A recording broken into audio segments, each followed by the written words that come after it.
All right. I take it by Lucas's all right that we are officially in.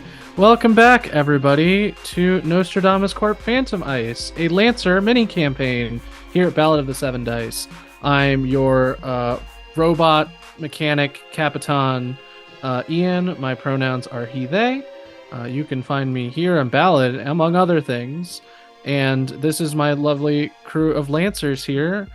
In the middle of some cool stuff. I'll do my narration once everyone gets a little introduction out of the way. Hi, I'm Lucas. I'll take this next spot. I will be playing Teddy, who is the dad who's just trying to make some extra cash so they can get a nice house planet side, and trying to make sure that we all don't blow up too many times. Me and Teddy's pronouns both are he, him. Hello, I am Eve, and I am playing Shira Talladega, aka Girlbox, along with her mech Gatekeep. I don't really have any fun facts right now. I'm very tired. I've had a day. So I'm just gonna go ahead, just keep on pushing forward. We're all she, her, except for Gatekeep, who's he, him, even though he's literally just a fucking Alexa. I'll go. I'm Jess. My pronouns are she, her. I will be playing Nico Mondarimo, aka Rummage, who pilots Mudlark, and their pronouns are she, they. I'm Anna, aka Archival Dust Bunny most places on the internet. I play Sadie, call sign Glow, and her mech Boiling Point. Former member of the Farfield team, used to checking out alien planets, and rides her mech most of the time with it melting down. It is currently on fire, so fun times. And I'm Thomas, he, they. I am playing Wrench, call sign Wrench, they, them, piloting their mech Rusty, which of course is ironic because it is all nothing but shiny and chrome.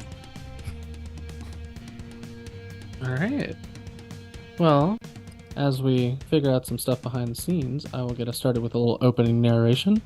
The party is currently engaged with the Righteous Bean Pirates and are handling themselves, I'd say, like, pretty good. I'd give them a fair judgment here. They're doing pretty good. One of the bulwark entrances that they have to defend has been sealed by a melted mech, but the other two must be protected to ensure that the supplies make it to Lucy Station. Unfortunately, some reinforcements arrived during the fight, and things are looking pretty dicey. Can these barely trained Lancers make it to the top, or will they escape in shameful defeat? And just to catch everyone up in general, we are in the middle of combat, fighting some space pirates in a space elevator. The elevator is, for the purposes of, timeline, is 2/5 of the way to the top, almost like there's 5 rounds.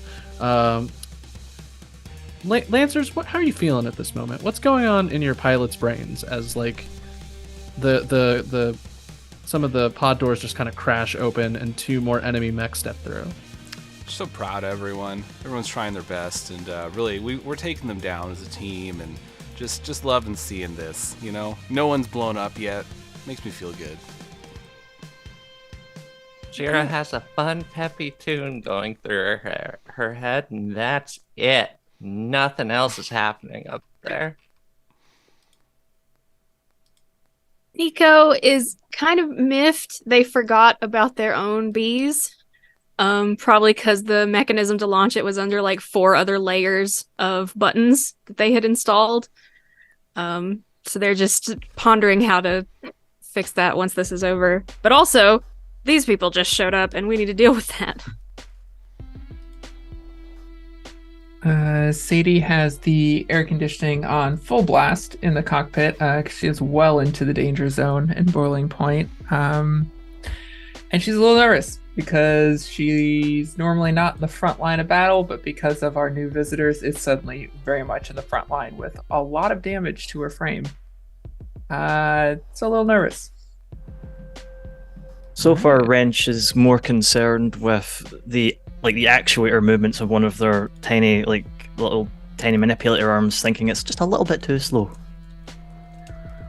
Nothing else is really registering just yet. All right. So, as these gates crash open and a spindly looking mech with a halo above its head and a almost like energy shield mesh kind of held in its hand steps forward. Its maglev boots deactivate and it kind of like steps on the ground very daintily. And then another mech that it looks like a brick house with a flamethrower steps in next to it. And they start to survey the scene and get a pretty good idea of what what their targets are going to be and how they're going to make as big a mess as possible to get to those hatches. So, who would like to activate first for round 3? I can, if it's fine with everyone else, I would like to just knock both these guys right back out that door. I don't want them in here. Because I'm standing here and I don't want Gatekeep to get hurt. Gatekeep can die. I cannot. So yeah, I'm just gonna go boot these guys right out the door with my jackhammer around. Which, for the listeners, it's pretty much a anti-material gun. It's not really meant for other things, but like more for destroying cover and whatnot. But it does have the added benefit of just pushing everything in the general vicinity away from it. So yeah, I just want to go ahead and shoot the ground with that right in front of me. All right, go ahead and roll. Not, it's not in front difficult. of me, but like right in front of them. Yeah, so you're kind of aiming this like experimental, explodey, crunchy round directly at like the feet of these two, in such that it would create a lot of structural damage and fling them out. So it's not a difficult task, but you do still need a roll to see if you hit. So go ahead and give me a number. Well, it did not. It doesn't have the option to roll for it on there. I was going to say use the weapon you would normally use to fire it, but I'm unclear. Yeah, because it cost me an action to do it. It is going to be a if I skirmish. use the weapon I would normally use to fire it, then it cost me another action. You know what? I'm going to do a fun thing where I look at your mech and see if I can figure it out. Well, rolled a 3. A 3? Well, yeah, just manually rolling. Well, you would get your regular bonus. I got this thing up right now.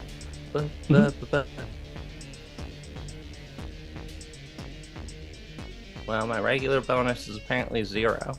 Oh, geez. All right, so I'll split the difference. So this jackhammer round slams into the floor on the edge of this space elevator, and it's going up at a pretty rapid rate, and you see the chunks of like metal and just everything just peel off as this round just like burrows deep into the ground, or the chassis of this metal elevator, and with a loud crunch, a good like back left hand side ish, or I'd say right hand side ish, of this like chunk of steel that the pyro unit is standing on just like falls away completely, and the pyro is sent plummeting down because it no longer has anything to have purchase on, and it just deactivated its mag boots.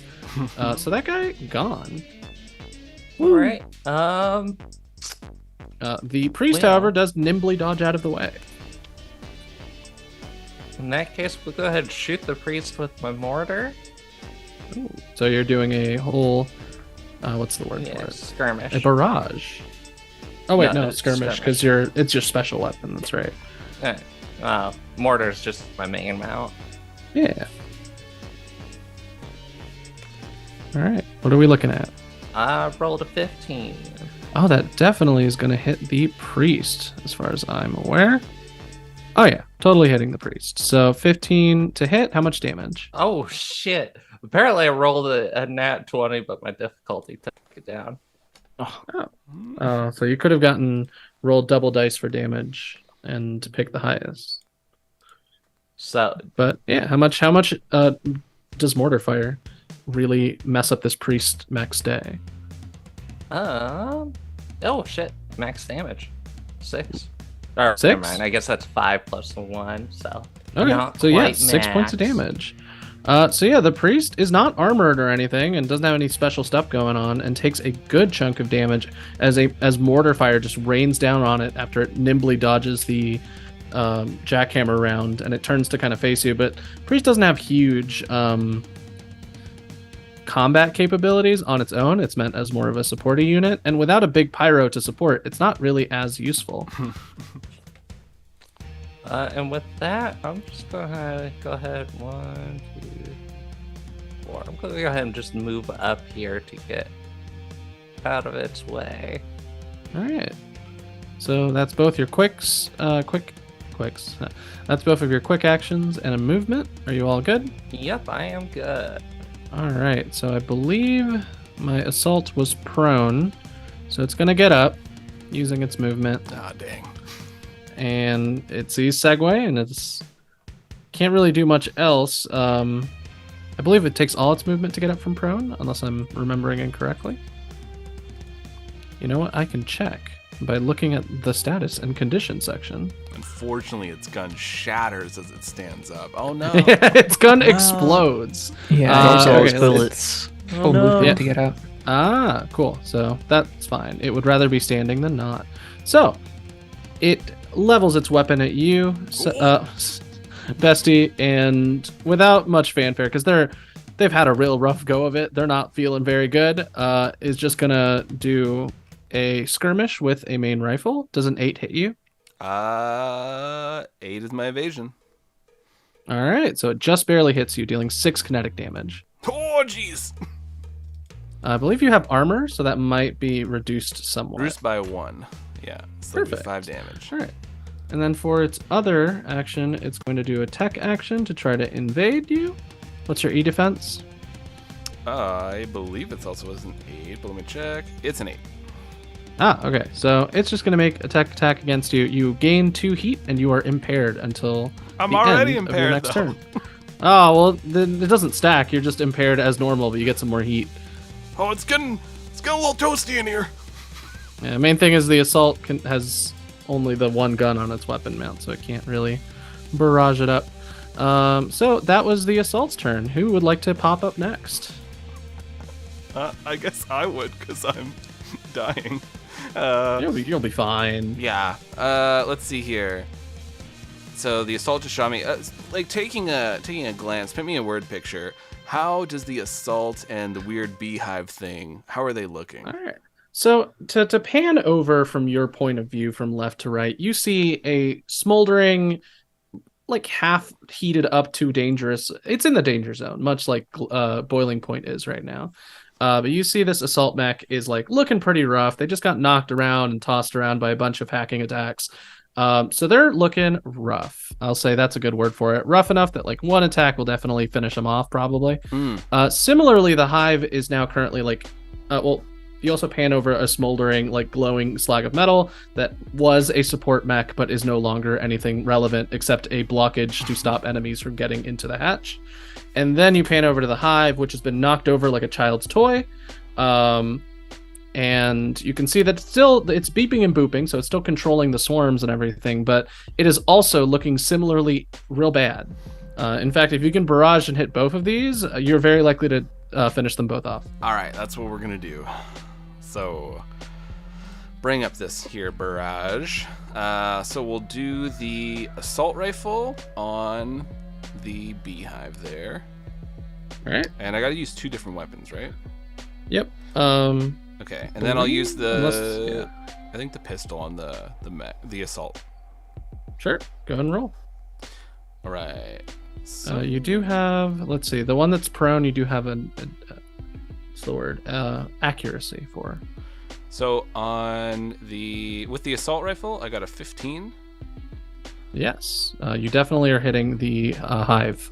How much damage? That is. Let me here. Hit 6 damage. All right. Oh yeah, with barrage, 2 different mounts. Cool. Yeah. So with a Mega Man boss-esque explosion, the hive does a big, like, pixelated explosion that fills up most of the room, and then you realize that was just like some light hollow tech that it had just in case, and it never actually worked. and then you see that the mech inside of the hologram of an explosion has actually exploded because you've riddled it with bullets.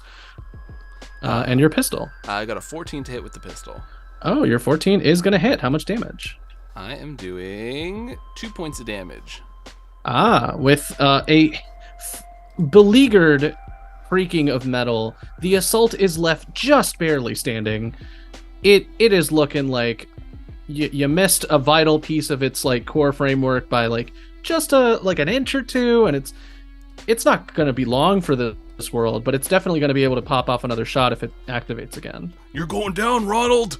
And I will run back behind this wall because Hey, that wall is cover. Good it's choice. a little toasty. Yeah.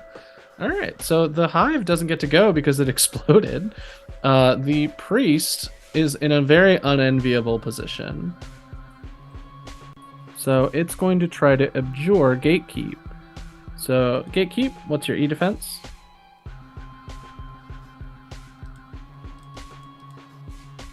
I don't think my E defense is good. That's an 8. All right. So whenever you make an attack until the end of your next turn, you will be getting 2 heat. That's all that I do. Yeah. And then for its other move, it's going to invade you as well. So this is just a regular E attack. This one is going to be a 15, so it's definitely hitting you. And you're going to take 2 heat, and you are impaired until the end of your next turn. Oh, I don't like that. And then the priest is going to... It doesn't really have a good spot to move to, because it doesn't have its big, bulky bodyguard with it. So, let's see.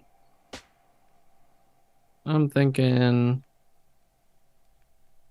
Okay, it's got a decent move speed, so... there's not very many good spots for it to go, though. So 1, 2, 3, 4. Oh gosh, no, I don't. Ignore those lines. It's not going there. It's going to go behind this cover and be really sad. So that's the Walk priest. down there and murder it. Yeah, there's not much it can do besides like pester you right now because it doesn't have any allies. Honestly, nearby. the best thing it could do is just jump out the air. You should just leave. You could tell them that. You know, tell the pilot. I mean, yeah, there is an all channel if you want to just be like, look, man. I think that you should leave. Yeah, probably best. I don't know. Captain Roberts is a pretty rough and tumble guy. I can get really hurt. Just tell them that I pushed you. Oh, I mean, you kind of did, but I dodged it. I was really proud of myself. Well, you could tell a little white lie. Yeah, just eat your ego. It's fine. Death doesn't exist anymore and nothing's real. Just dive out the elevator. Roll a regular d20. just to see how susceptible to nihilism the priest mech pilot is. That's a 17. This priest mech pilot, like anybody piloting a priest, is actually readily susceptible to nihilism, and just goes, oh, you know what? Sure, actually, if you and they end their thing on you, Gatekeep, with a protocol action, and go, if you guys don't shoot me, I'll just jump out during my next round. Are we all fine with that? I'm fine with that. That's fine, yeah. I don't have any like Trust weapons him, to though. drop. It's all hacking stuff, so you know. He sounds upstanding. I Oh, can't boy. shoot them, so. He's not doing the thinking to me anymore. Question. Yeah. When my heat symbol is fire icons, does that mean I am also on fire? It means you are in the danger zone unless you are at full heat, in which case you have to roll reactor. Okay. So danger zone is only relevant if you have something that interacts with danger zone. Otherwise, it's just like a cool, like your mech's running hot. It's steamy right now. Nice. Gear second. Yeah, exactly. Gear Yeah. second. Yeah. All right. So that was the priest's activation. Who would like to go next? I can go. Sure. I have bees on me, I think. Yeah, they don't move though. Bees. Bees. Yeah. Okay, so I watched the priest kind of power down a bit. And instead of blasting him, I'm going to go back to what I was doing. I kind of shake off all the bees, and I move forward a bit. Sure. And all these people over here are in like a safety bubble. I can't remember what it was called. Yeah, so there's like the a Aegis range has shield. plopped down and activated its like super duper shield. There's a fun name for it. I don't remember it right now. Essentially, it's a repulsion aura. So the Aegis can't move, but all ranged, melee, and tech attacks against stuff in the aura receive +2 difficulty and can't critical hit. In addition, characters within the area can attack both within and outside the area normally. So it's like a one-way wall sort of thing. Allied characters within the area are also gain immunity to impaired and slowed and remove these conditions if they enter the shield. The Aegis keeps the shield until it is either stunned, jammed, or destroyed, or it chooses to drop it. If you involuntarily move the Aegis, the shield will just move with the Aegis. Okay. So basically I have to get in it to do any real. Yeah, you gotta, anything real. Yeah, I think the awkwardness last turn with Wrench was 2, 1 3, space away from being 1, able to 2, go 3, inside. 4. Okay. Well, I activated my Oh, yeah, you get to my boost for power up, free. so I can boost for free. Yeah. And so I can move 1, 2, 3, 4. 1, 2. I can get right in there. Absolutely. Yes, I think I like vault over Wrench and land in that spot. And I'm just gonna try to get this guy right in front of me with a barrage. Let's see what happens. All right, yeah, fire all cylinders. Yes. Okay, let me roll. Okay.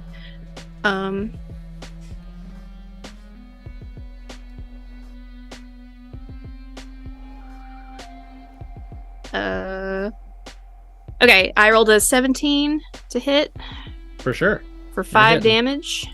Yeah. Yeah, So this was the assault or the Aegis? That was the assault. Okay, the assault takes 5 whole damage.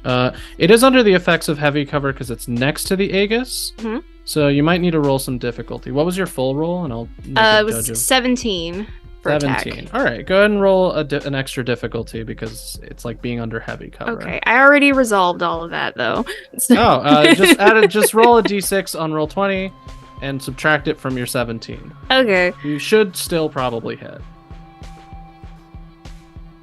I don't know how to roll dice on roll 20. There's a little Slash dice roll. button. It's shaped like the logo. If you type in the Yeah, little just click box, the- you do slash roll and then the thing, or you can type the. Press the base Mhm. thing. Yeah. I got a 6. All right. So 11 is still enough to hit an assault, Okay. so you're fine. Also, we are roll 20 ambassadors here at We Ballad of the know, 7 Dice. Yeah, we know roll 20. We know how to do the w- most basic function I'm on gonna roll With 20. Make that this hit. clip. Yeah. Oh yeah, so I vault over him and I pepper that one with Oh. my assault rifle, My and then turret I'll drone goes off. Oh yeah, I was gonna say there's a Yeah, turret turret. down there right next to you, Yeah. Mudlark. You see it's got boiling points, little signature, everything sort of runs hot sort I of love thing. it. So Keep it going also off of it. fires off a shot. How much Yes. damage? 3?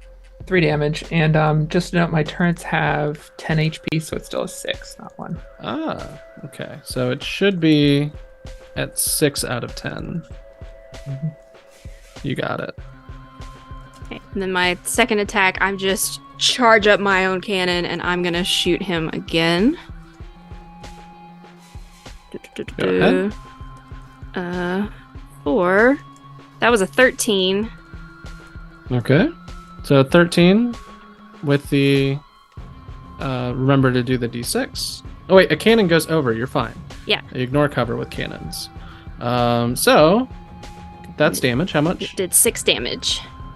So between a tiny, like the turret, like firing off like some like ripping through some of the major joints of the mech and your cannon and assault rifle, there's just a large, well, not too large, because the Aegis is mostly fine and still speaking in emojis, but the assault mech that was originally menacing all of you is now a smoldering pile of mechanical bits, basically.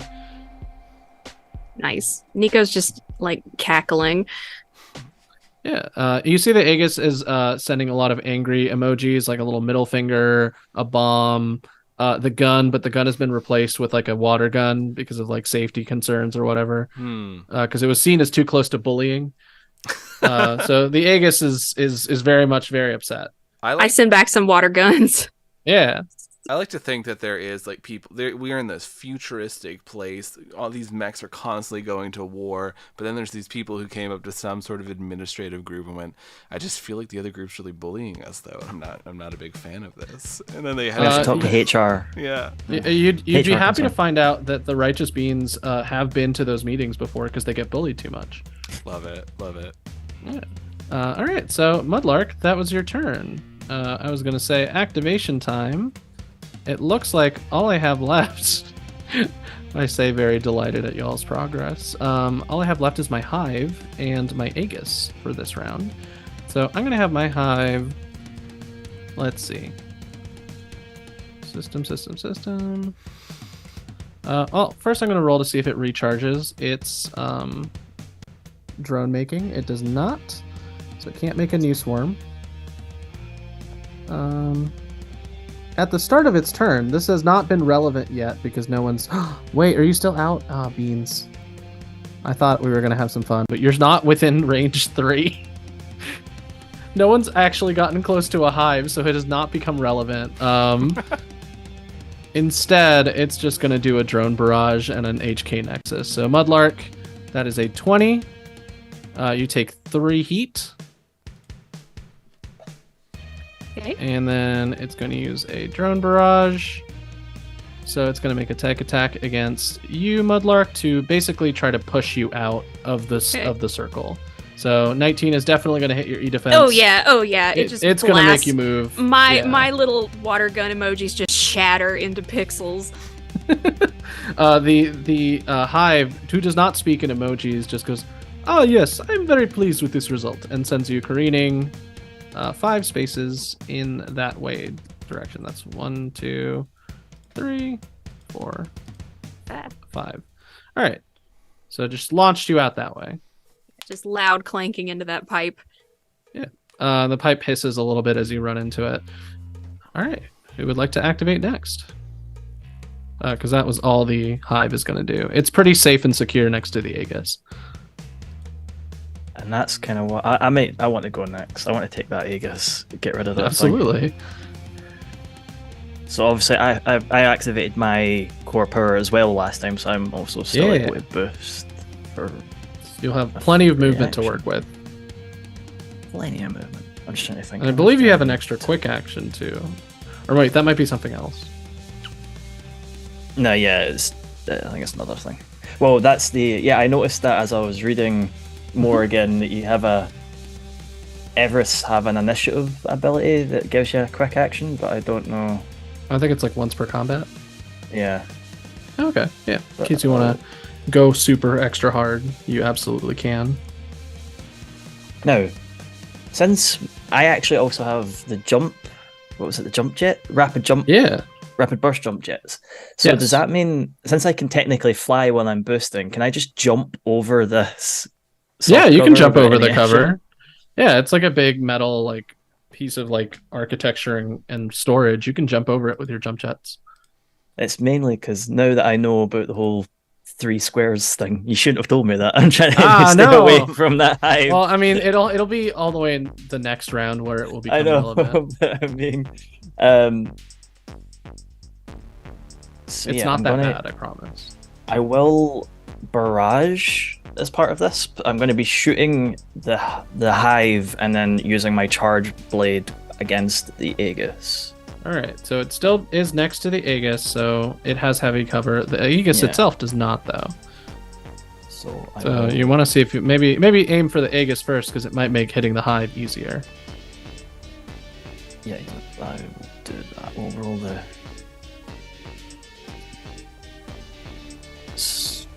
Well, my.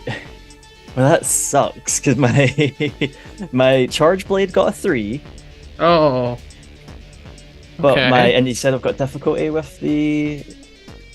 With the hive, you have it's like it's next to heavy cover because the Aegis is giving it like a regen shield. So did I just add the like a difficulty? to Yeah, that, you subtract difficulty, so it's a d6.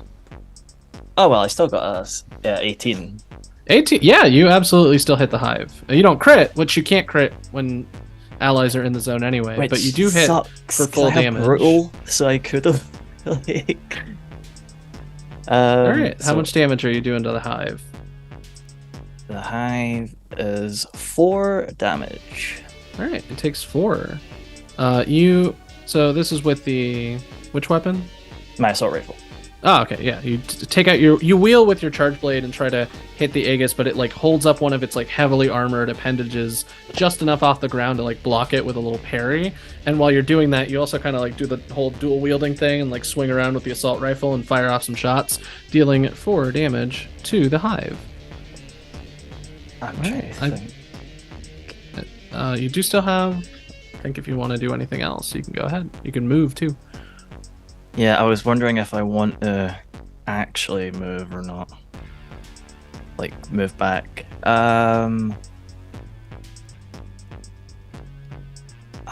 You know what? I'm kind of tempted now. I'm going to stay and just see what happens. Alrighty, so, last of the round, because I think everything else is already gone. Yeah. Alright, last of the round is going to be the Aegis, who's going to turn to you and try to fire a laser blast at you.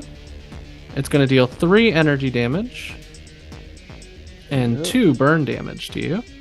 Oh, that's not fun.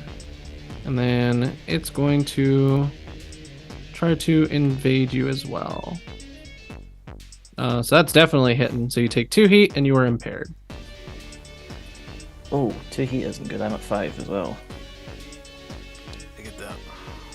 Alrighty.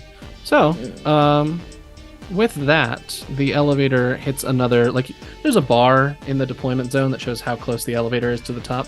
It moves up to the 3rd level and clears it. You hear another crash as some doors are smashed open once more, and 2 new arrivals enter into the space. I didn't get to go last round. Oh, Oh, yeah. Yeah, I was I'm gonna- so sorry. I'm so sorry. It's okay. So many of mine died that I forgot. I thought you helped do that. Go ahead. What would you like to Nope. do? I am just going to stabilize. You got it. I'm going to spend a repair to restore my HP, and I'm going to clear my burn. Cool. Because if I don't clear that burn, I'm very likely going to structure the end of this turn. So, Very, very good safety plan. do I want to move?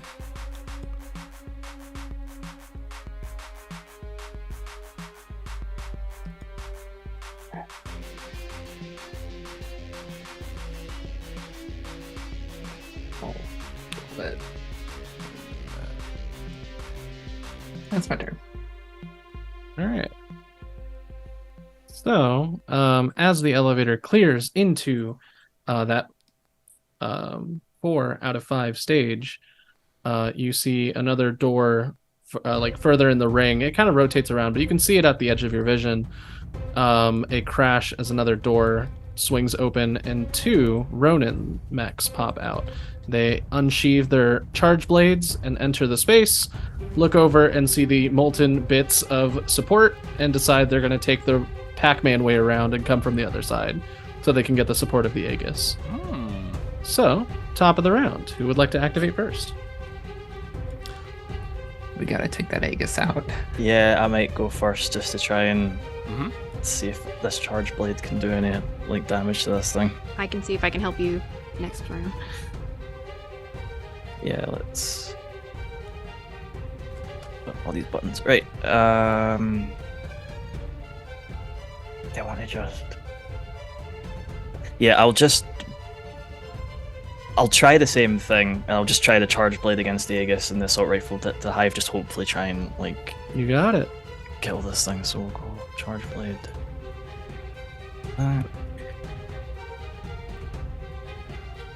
And again, my charge blade got a 2 to hit. Oh, Maybe I should the stop. Aegis is a little confused as to how it's able to continue. Like the armor it just bounces off, and so confused.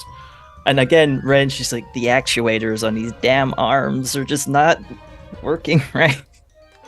Keep forgetting to so turn weird. on the charge blade, and it just keeps bouncing off of it. There's a yawning face emoji that's emanating from the Aegis.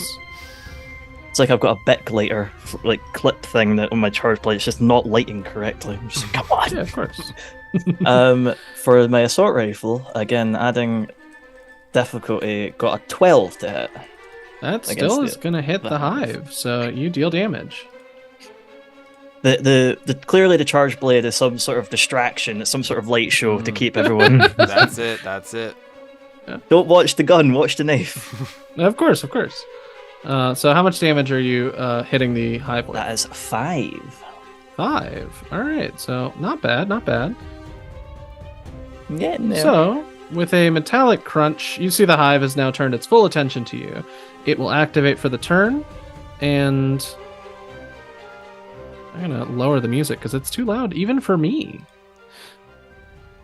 All right, so with a kind of like electrical crackle as the hive turns around, you see you have started your turn within 3 spaces of the hive, which activates its one of its system powers, which I believe is the nanite cloud. You take 2 burn, so that's the damage that at the end of your round you roll an engineering. If not, you take the burn damage. And additionally, until you move beyond range 3, all your system checks and saves and all tech attacks are at +1 difficulty. You can see that being so close to the hive is just jamming your signal. You can see that like everything on your like view screen is just covered in little fuzzy particles and a bunch of little bees. Damn bees. So it has activated for its turn. That's just at the start of its turn. So it's going to do the same thing it did to Mudlark to you, but first it's going to see if it can recharge its making drones. It can. So this turn, it is going to create another set of drones for one of its quick actions, and it's going to be right next to you, Wrench. And then it's going to try to drone barrage you to move you into it. That's gonna hit, yep. Yep. So you are flung bodily into the drones, No. and things are gonna heat up for you as you take another 2 burn, so you're up to 4 burn. Ooh, fun. All right, and you can see it can maintain more than 1 swarm at a time. It just has to recharge them to use them. That is the hive's turn. Question: how Yeah. close do we have to be to Boiling Point's turret for it to go off? I think you just have to hit an enemy within its sight line. Yeah, Okay. it's in sideline. Sorry, was somebody What is hit? it? Sight I thought it line was then, actually. missed. Just Wrench did hit the Then- hive, didn't Yeah, Wrench hit it Oh, Twice? Okay. Yeah. twice. Yeah. twice. So that's the turret 2 hits points. twice then and does 3 each. No, it just does 1. Oh, just once. It's a reaction, which can only happen Oh. once per round per type I of see. reaction. So, So it if would I have had 2 taken drones, 3. they could both. Ah, No. okay. Yeah, and Yeah, 2 the separate hive hits, they is could hurt. both go off. But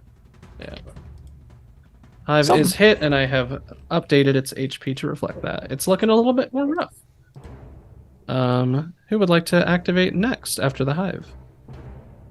I can go since Wrench just got rattled. So I shake myself off. Also looking a little glowy and hot, but that's fine. And I think I 1, 2, 3, 4. I can get like I charge over and I get like right in front of the Aegis. Yeah, of course. And let's see.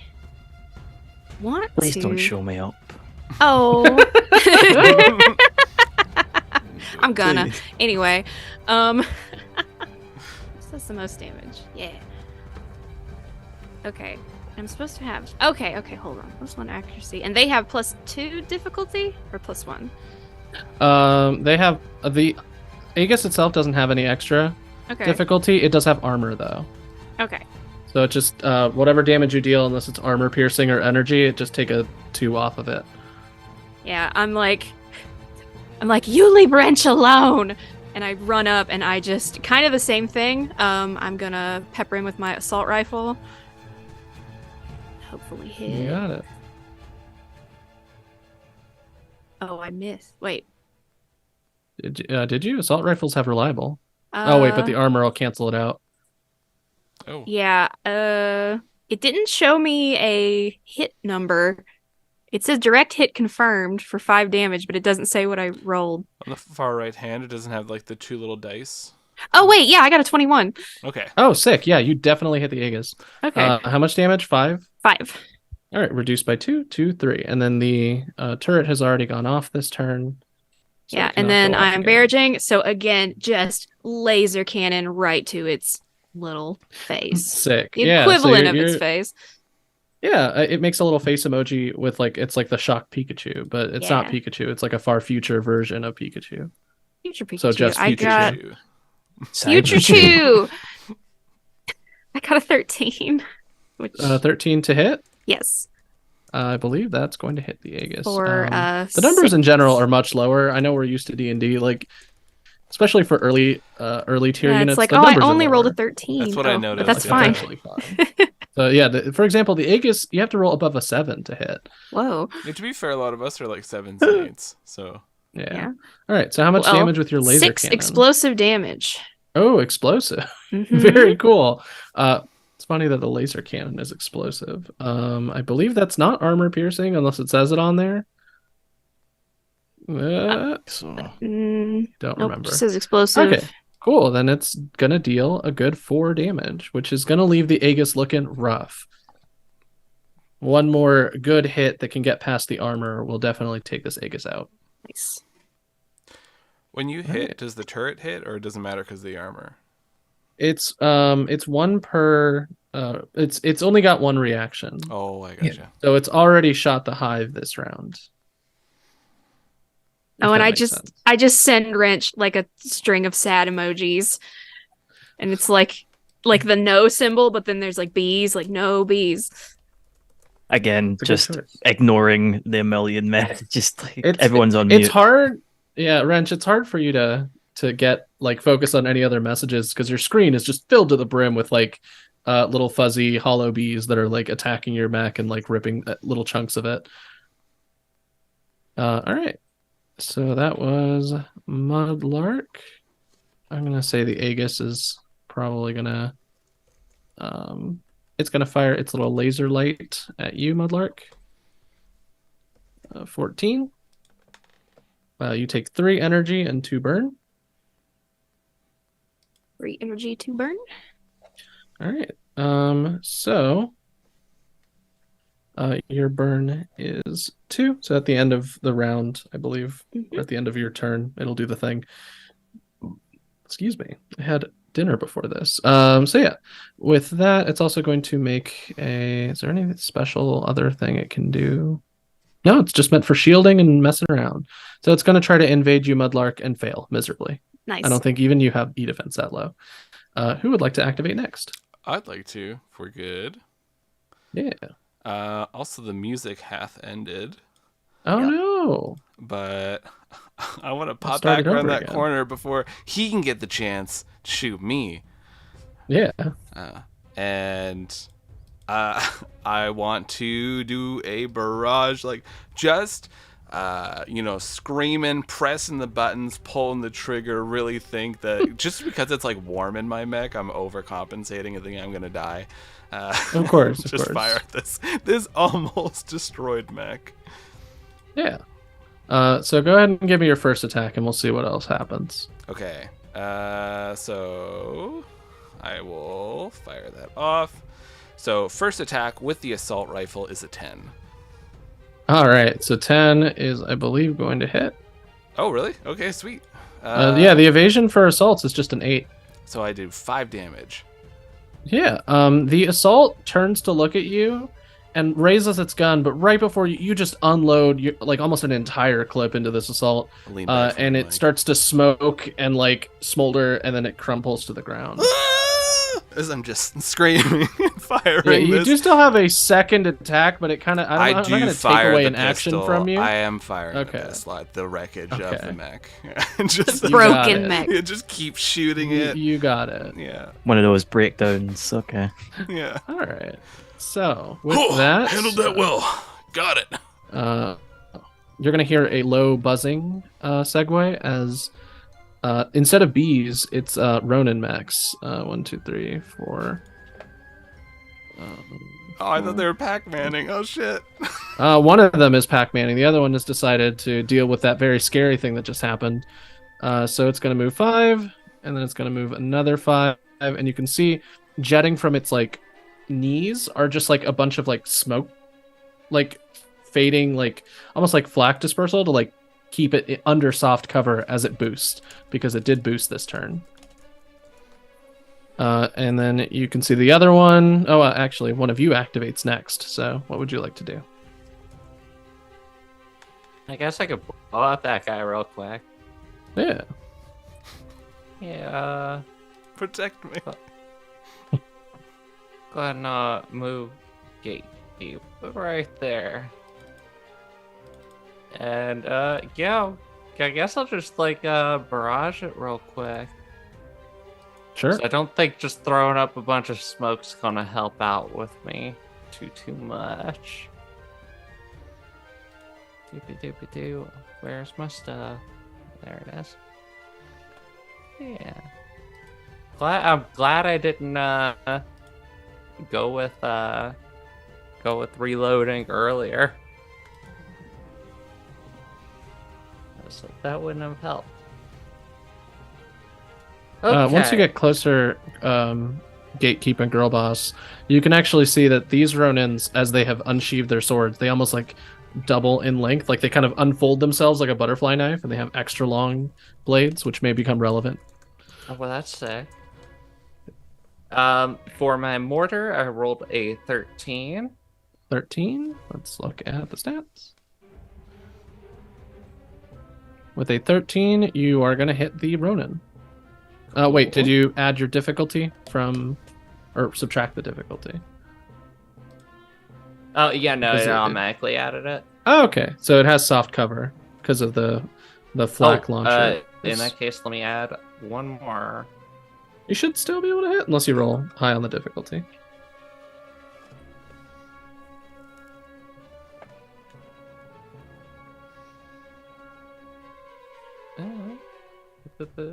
Why is it only adding one of the difficulties there? So that should be I rolled a 4 on the difficulty, so that's a 9. 9, it just barely evades your strike. But Well- you did say you were barraging, so you're gonna get a second hit. Yeah, that's with the assault rifle. I Sure. only rolled a 6 on that. All right, you are still dealing 2 damage because that weapon is reliable. Mm-hmm. The Ronin manages to dodge one of your initial attacks between its like little flak launchers on its knees, and then as it pulls up from dodging the initial attack, you do manage to graze it with your assault rifle. A boo. All right, the other Ronin is going to activate. Oh. 1, 2, 1, 2, 3, 4. And then I'm going to do a funny little thing where I have to drag and drop the mech. So the Ronin looks like it's teleporting, because even though this map has Pac-Man powers, I do not. So he's here! Ta-da! So that's 5, 6, and it's boosting. 7, 8, 9, and 10. So it's just about here. It also has the flak launchers, and it also takes out its fun little extendo sword.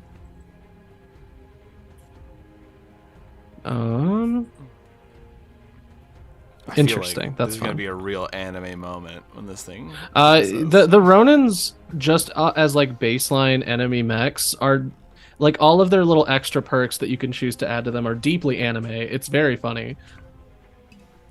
Very exciting. All right, so that was a Ronin who just spent its whole turn moving. Who would like to go next? I could go next and try and take that Ronin out for a turn. Yeah, absolutely. The stall. Remember, this is a defensive mission, so as long as you make it to turn 5, the end of turn 5, with no enemy mechs on the hatches, then you are safe. I mean, as long as that's what people want me to do, Yeah. or somebody else can go first and Not I think we're all done, right? start burning them, please. Melt them to slag. I will made it move so well, do forward, more. which puts the Ronin well within my sensor range. Oh, yeah. I'm going to full action tech attack. And-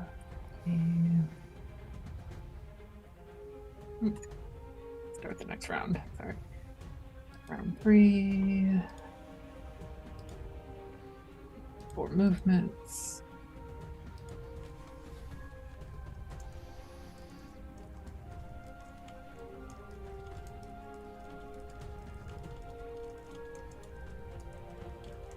I like that. I think all of us are on fire a little bit right now. Just yeah. Yeah, just a little bit. Just a little. It's a nice little fire. Team That's a Singe. 13. 13. Definitely going to hit against the Ronin. Awesome. I am going to balance control lockout, so it gives them 2 heat. I'm no There. longer in the danger zone, so it's only 2 heat. All right. And then push them up to 2 spaces. I'll push them back 2 spaces to here, All right. and they fall I'm going to prone. mark the heat, and they are knocked down, which, for the purposes of protecting yourselves for that final round, it does take that Ronin out of the picture.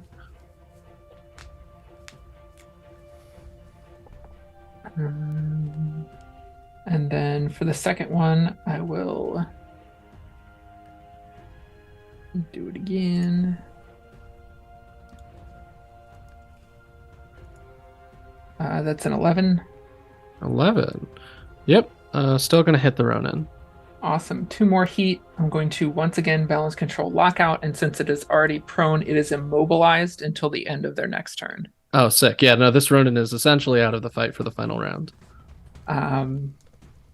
Awesome. Yeah, so I running forward, working on 2 different keyboards at once, throw a bunch of commands into it. You see the Ronin kind of seize up and walk backwards and just fall over. Yeah.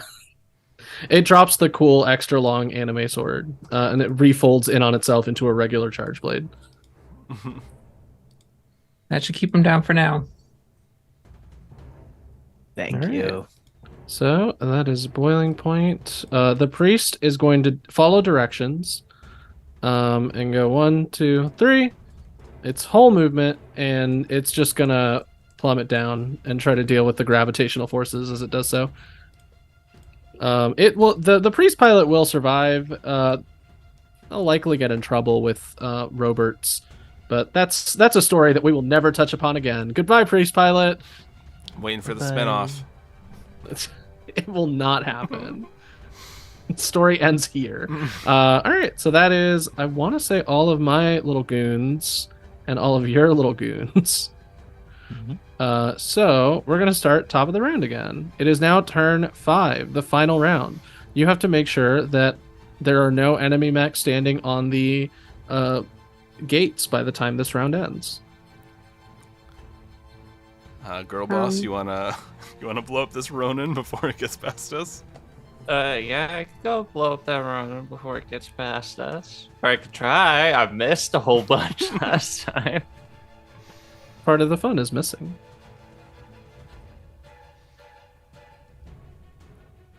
Alright. Yeah, I guess I'll just go ahead and blast it. Okay. Yeah, I'll blast. Oh goodness. I rolled Right. bad again. What'd you roll? Well, I got a 9 for my mortar. Okay, that is gonna miss. I got an 8 for my assault rifle. All right. So the assault rifle is reliable. So a cool thing happens. The I Ronin forgot to activates. activate my fucking core system. Yeah, you might want to save it for the next combat at this point. Yeah. because you're not going to get it back until the end of the mission. Yeah. All right. To be so fair, with this a- rodent does have to push past us. We're Yeah, kind of a so- wall right now. Yeah, as a fun thing though, just because I'm probably never going to get to do it, the Ronin does take out its extra long sword and uses its reaction to rebound your reliable bullets. Ooh. So it only takes 1 damage, and you have to repeat the attack against yourself. Fuck, that's cool. What? Ooh, So it that is literally cool. animate bounce the bullet back towards you. Oh man. So So cool. gatekeep Jedi write you. your own. Right, so, roll so an I attack have against to attack yourself. myself. Yeah. Shit. This is when you quit. I was gonna shoot it first. It's Oh a no, 7. you miss I'm against fine. yourself. You're fine. I've been rolling really bad. So you see the Ronin as they reflect your own bullet has to like compensate for the wonky aim of the bullets, and it ends up missing you as well. It's like that's the first time I ever successfully did that, though. It was awesome. The Ronin is going to activate. Oh. It's going to use its system extending blade, which gives it a threat of 3. So it can actually attack from just 3 away from y'all instead of being right up close. So it's going to move a little bit. I think it was right here. It'll go 1. And from here it can reach all of you, I'm pretty sure. Yeah. So it's going to attack with its carbon fiber sword. So it is 20 plus accuracy, so that's 26 to hit you, Segway. Yeah. Jesus And it is a fucking crit, Christ. so you're taking 10 damage. Fuck. Alrighty. So it's reduced by armor 1, I think you have. Okay, so I lose 1 structure, correct? Yeah, so other thing that happens, Gatekeep, you're within the Extendo Blade's range, so you're also taking 2 kinetic damage because it's such a wide arc that when it crits, it also deals an extra kinetic damage to everything within threat, including its allies, but there are no allies nearby, so... it says Gatekeep. roll 1d6 per points of structure damage. So yeah, so when you hit 0 with your mech's HP, you go into the little structure minigame, which is essentially you remove 1 structure, your health will reset back to full, but you do have to roll to see how taking that structure damage affects you, I'm stunned. which is 1d6.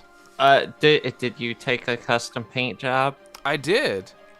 Okay. Wait, let me You yeah, can I roll did. to try to roll not a kick d6. it If now. you get a 6, then you're returned. All right, let me. Yeah, Otherwise, I think you just have to roll It as scratches the normal. paint. Let me bring myself to the roll 20s. Professional Of here. course, of course. Oh no, got 3. So I'm The stunned. the and cool paint impaired. job is not quite enough, as the Ronin just like pulls back the blade and just like does this cross arc slice that hits Gatekeep a little bit, but hits the Segway a lot. Oh, I got logged out. And as your mech reboots, you can see that it's like it doesn't have the blue screen, but it definitely has like critical updates that you've been avoiding have to be made right now. So you're stunned and impaired until that happens. Oh dang. Alrighty, so that's the Ronin's turn. Who would like to activate next? Oh, actually, that was only 1 attack. I lied. How dare you? Oh no! How You dare liar. you? I can't. Oh, It can't no. get past you guys. Is the thing. So that's the only real bummer. Let's add Learn a to new jump, moniker to loser. Ian. Liar. Yeah. That was like part of my gamer tag in a long time ago. It was my the name I used and then the liar next to it. So we're getting me lore as well. Yeah, so it can't really do much. I guess I can try to ram.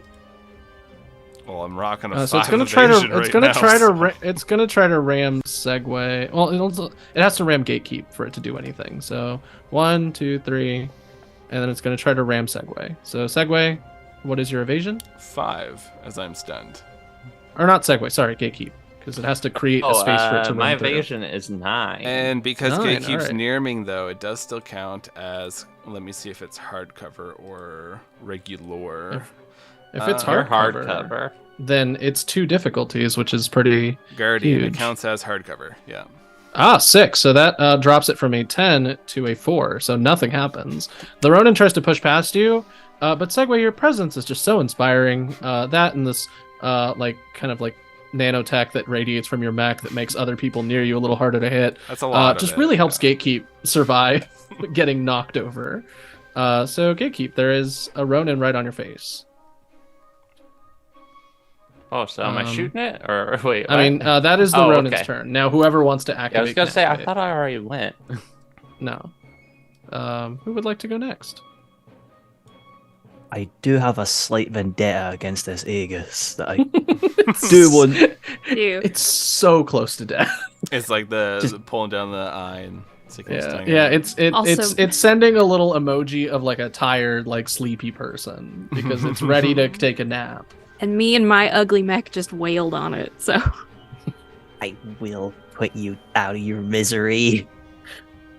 Uh, I also it- forgot trying about to my figure accuracy. out fun emojis to like be mean to you with. It sends you when you say that, it sends you in a little emoji that's like it's a little Morpheus hand. So remind me again with burn as well. That's at the end of your turn. Yeah, at the end of your deal with turn, that. you make an engineering check. If you succeed, you clear the burn. If you fail, you take all your burn damage. Fun. Okay, so yeah, gonna obviously move to get. I'm gonna just, you know, what, I am now in that state of mind that I will Oh. barrage, but all of it will just be against the Aegis.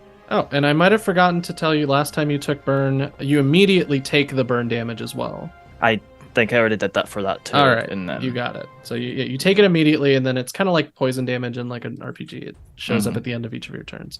All right, go ahead and do your try to kill the Aegis move. now, Bless you. like I said, I forgot as well that all my with my power up thing, I forgot to add the accuracy that I get from that. So That's I all need good. This is our first, for many of us, our first Lancer game. I need to do that So first. We're catching on. Accuracy. For This both of ComCon them. does a lot of the heavy lifting.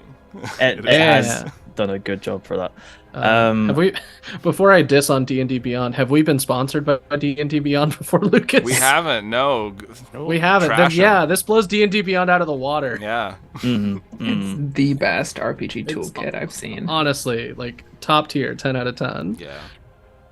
So for both attacks, we'll start with the assault rifle, just because I want to start the charge blade. I want that. To I want to succeed. believe in the charge blade. I want to believe seeing the cool Ronin come in with their big long extendo ones wrench. Like, oh, that's kind of cool. I want that. That could be me. That could be me. I got an 11. All right. 11. Are you ready for this? Does hit the Aegis. Thank God for The evasion for the Aegis is not very high. It's literally just the armor that does the heavy lifting. How much damage do you do? that is 4 energy damage. Oh, cool. So that's energy is armor piercing. So you don't even have to worry about the armor. You take your charge blade and you run it directly through the big sphere that the Aegis is made out of, and the mech crumples and explodes, and you hear for the first time from like regular words in coming from the Aegis mech, and it's just this really soft-spoken, mousy voice, and she just goes, "Oh man, I'm locked out. I'm locked out. That sucks." And there's like a critical sound coming from inside the mech, and the audio cuts off. Yeah. Just not much of an emotional person. Just take that. Yeah. So the Aegis crumples. It is no longer shielding the Hive, who now is going to use this turn to. I assume my assault Right. rifle from the barrage. Oh yeah, doesn't- you can still pop off, of course. Can I move that against the Aegis? I guess then. No, the hive. Sorry. Oh, I thought you were aiming one at the Hive. I thought you were doing the same thing you did every time. Initially, it was the goal was just to try and kill this Aegis. So it was originally was all aimed at it. So I don't know if. Well, tell you what, I offered Lucas the choice, and Lucas did not take the choice. I took the role playing. So I mean, you can go with whichever your heart desires, and I will not stop you.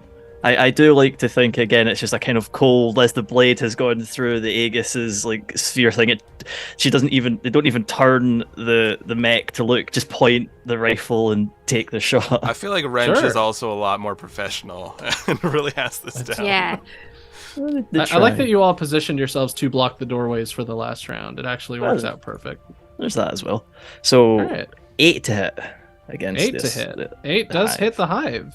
As far as I remember, let me just check in and make sure. I'm pretty sure that's an 8. Yeah, 8 hits the Hive. Well, that's which means 1 damage. all right. That also means the turret is going to hit it for 3, so that's going to be 4 total. Cool. The hive is still alive, but it's starting to smolder a little bit, and not in the fun, cool way. But in the sad way, like when your robot is filled with like a bunch of damage. How do I do an engineering check for this fire? So, it should be on your comp con. There should be an engineering check button.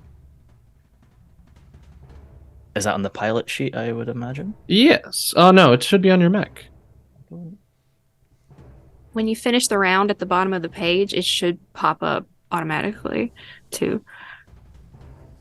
That's true. Unless I'm... CompCon, sponsor us. Just one- Probably 'cause I'm Please, not you're doing so all the cool. right- I love You're CompCon so cool. much. I'm not seeing it. So I'm assuming it's just a D20 plus... It's a D20 plus your engineering, and you have to beat the, I want to say the save for the actual hive, which its save is. I had it written somewhere. Where is it? Oh, maybe I should put the addition on, and that would probably tell me why. Okay, yeah, I found it. So yeah, you have to beat its save, which is I have found it listed. So go ahead and roll your engineering check. I don't even remember what my engineering skill is at the minute, so we'll just... What'd you get? 13 on the dice, at least. 13. You're fine. You don't take that. You're clear, all burned. You did it. Yay! So yeah, the hive doesn't even get to do the cool thing where it messes your whole day up. All right. So it's gonna activate the hive this time around. It's gonna use its razor swarms to try to move you, Wrench. Drone barrage, I should say. 16 is gonna hit you. Yep. So you are shunted once more into. Actually, it's gonna push you out past it. So you're gonna take the damage from the swarm, which is the 2 burn, but you are gonna be pushed all the way outside. I'll take that. Yeah. So you take another 2 burn. So you take that damage immediately. Yep. And then the hive can't really move super far, is the real bummer. So it's just going to move 1, 2, and then hostile characters. So it's not affected by its own swarm, so it's going to step into it. And then since it's only done a quick action, it's also going to haste, or boost, I should say. Don't I get because we all have like threat areas, right? Yeah. Don't I get like a threat attack if it gets that close to me? Do you have a melee weapon? Yes, I do. Ooh, what is it? It is a very big, nasty hammer. Okay, yeah, you can go ahead before. So this is where it's going to go, which is towards the hatch with its boost. It's only done the quick tech and the boost. So yeah, you can go ahead and swing at it with the hammer. Yeah. Because it would have been engaged with you. What's the threat for your hammer? Is it 1 or 2? Oh no, it would have walked past you, so it would have had to happen. It's threat 1, so. Okay, so yeah, it would have had to Had leave to. your threat range. So you can go ahead and swing as your reaction. I think Wrench did all that sick stuff with his blade and then shooting it, and I was just like yelling like I was at a concert, like, yeah! Got him again and just launched him into the wall, and I'm like, no, Wrench! And when this thing tries to get past me, I'm going to attack it, and it almost looks like... What? You're right. Wrench, you can choose to not get shoved if you don't want to, but you will be immobilized and impaired. I always forget that part because almost nobody picks it. But still in the doorway. But still in the doorway. I was going to say it would make sense to not. Yeah, you can just stick around. Shoved. So yeah, you wouldn't have been on the drones. You would have been right here.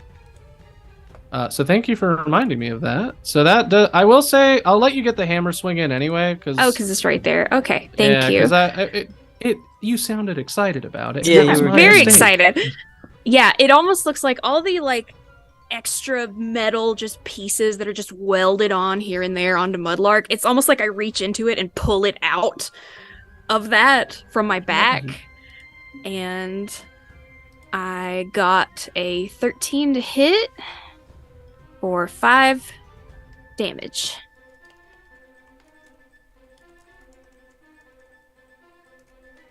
Smashy. Smash. Yeah, I just All right. You didn't. Sorry. Matt, the room I'm streaming in is very warm, and Matt is turning up the AC. What was your roll to hit? 13 13 is going to hit. How much damage? for 5 damage. Cool. So the hive tries to get Wrench to do stuff, but Wrench decides to take the I'm not going to move and block your path direction. So Mudlark, as a reaction, as this hive is trying to, scuttle past the both of you, you just take your hammer and swing it upward, just uppercut this hive, and there's a crunch like a metal can as the hive is no longer able to do anything combat-wise. So that leaves it with a big X over it, because it's dead. Woo! All right, so Wrench, and Mudlark, go ahead and roll me your engineer. Oh wait, it's not your turn yet.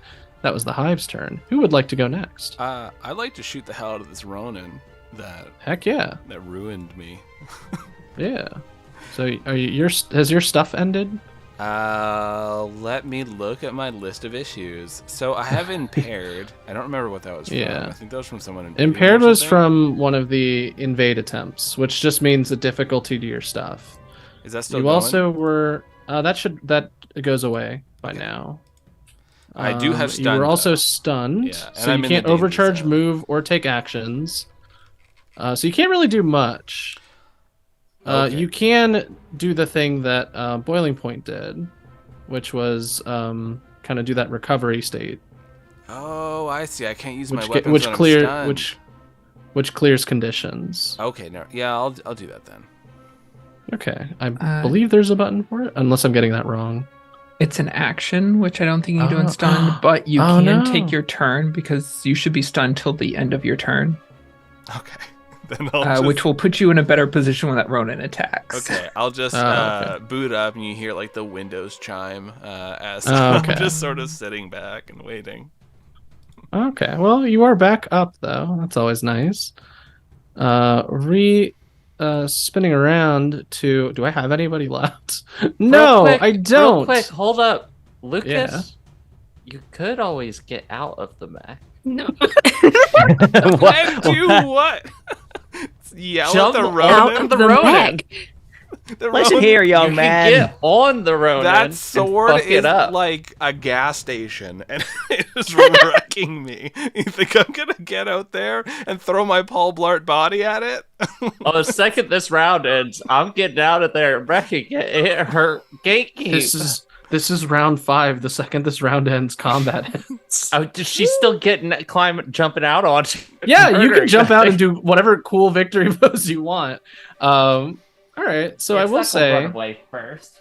Segway, your mech boots back up. You see the Ronin uses all of its movement to get back up, but can't do anything. Ooh. And who is left? I think it's Boiling Point again. Well, yep. Oh wait, no, didn't you go super early to? Yeah, I no, went- wait, you did that. Yeah. Oh, Yeah. it might be me because that was I will say. I thought Boiling Point went at Mudlark- the very end to heal up. Yes. I'll be honest, I don't have any more reinforcements left, and the only other mech that can do stuff can't reach any of you, so I'm just gonna call it. Yay! Woo! So as the elevator reaches its final conclusion, you can hear all of the engines and crunching slowing down. It's not the perfect fit that the elevator normally is when it arrives at the station due to the large amounts of mortar and shell fire within the actual ring itself. But once it lands, you see all the enemy mechs immediately start to scramble to try to escape, but it's too late because as soon as the doors open, the hatches you were all protecting, except for one, it doesn't open and they don't quite know why. You see that there's a bunch of troops from the Lucy station that are all here and all right, let's round up these guys right here. And most of them get out of there. The 2 remaining, I would say, get out of their mech and are captured as prisoners. Sorry, that was not the music I intended to. Let's do this one. That's way too loud. All right. So you've arrived at Lucy Station. It is a relatively newer station. There's a lot of clear glass and kind of almost neon and infused with pale purples and reds kind of color scheme. You can see that like all the troops are helping, maneuver a lot of like weaponry and things out of the actual elevator, because you were on the outside ring of the elevator. The interior was what you were guarding, which now everybody is able to like meet with you. You can see a good chunk of soldiers that are all dressed in the Lucy Station armor, which is all like almost like a, let's see what, like a aquamarine blue with like some purple accents. And a lot of them are like holding up like, yeah, like, or like clapping for you, or like throwing up little hand signs. They're all very excited to see that you've made it with like the tools and weapons they need to face off against the pirates. Leading the pack is a very professional and severe looking soldier. He's got like sort of the hawk hair where like it's he's got like a very pronounced widow's peak, and it kind of like poofs out from the back. And he's got like some power armor on, and he's kind of greeting all of you as you get out of your mechs, and he like hands you all like, he has like an assistant come over with like a basket of snacks. And Nice. yeah, it's just he seems like genuinely pleased to see you all. There is Hello, no everyone. time for snacks. Can't you see the gatekeeper's hurt? She points to Oh, the very minor scratch on Gatekeep. Oh yeah, no, The absolutely. only thing that happened to Gatekeep was that one tiny scratch and a little bit of burn. Oh no, you're fine. You're fine. I can have some repairs done. Get your mechs back up to fighting shape. Don't have any means for repairing any structural damage, so if there's anything major that's been messed up, I can't really fix that. But I can get your stuff back in fighting shape. We might have need of you yet. Question. Yeah. Is the commander's outfit like Sergeant Pepper's outfit? Because the station is named Lucy. It's in the sky. The stars are diamonds. It's Lucas, I you've thought done it. You Sergeant- figured out my secondary puzzle. I thought I Sergeant even Pepper made from sure Star that Fox. the window, like the tube that you were running along, I made sure the sky for it was tinted an orange-ish color. You've Nice. solved my puzzle, Lucas. He's not dressed like Sergeant Pepper's though. He does have the little epaulets though. Nice. They don't mean anything anymore. He just likes them because they look nice. It's fashion. This is Captain Corsican, because of course he can. Of course you can. So yeah, he leads you into the station itself, which is like, it's action mode. Things are looking to be pretty like regimented and moving at a tight clip as people are like moving from section to section. You hear some people shouting that they need like supplies for repairs, that the pirates have breached a certain section here, a certain section there. And he just kind of like starts to lead you all to like a command center to give you a little bit of a lowdown on as to what you can do next. But he gives you the basics, right? The Righteous Bean Pirates are led by Captain Roborts, who pilots this like huge, very heavy mech. And he has a bit of a rivalry with Captain Corsican, and has for a while. This is his like most ambitious strike yet. But the kind of main exciting thing is that the main reason they're fighting anyway is that Captain Roborts is trying to get a hold of some essentially colony data of some like recently rediscovered colony worlds that have been like resettled over the last couple of years, because those are usually pretty low on the priority and security. And any good self-respecting space pirate would love some like barely defended colony worlds to just be like, this is my little pirate kingdom now. So there's a couple of them on there that are on this like ledger that essentially Corsican is trying to protect from the space pirates. And Robort's getting the opportunity to actually mess up like the whole space station, and the planet Brooks itself is like just a nice little pleasant additional bonus that he can take advantage of. But he gives you that kind of lowdown, and does say that like once all this is done, it's likely that those same like rediscovered and reset up colony worlds are likely going to need some security forces. So he's happy to like pass your name down the line to any of those core worlds, because to any of those rediscovered colonies. So that's a promise of future employment at the very least. But you're at the command center. There's a couple of little mini tasks that I've set aside for you all. But before we do that, is there anything you want to ask Captain Corsican, or do you want to check in with anything going on up here as your mechs are being essentially given like a wash and a reloading and a repair? Oh, here, let me switch to this little screen. And Lucas, I think if you scroll down, you can see the.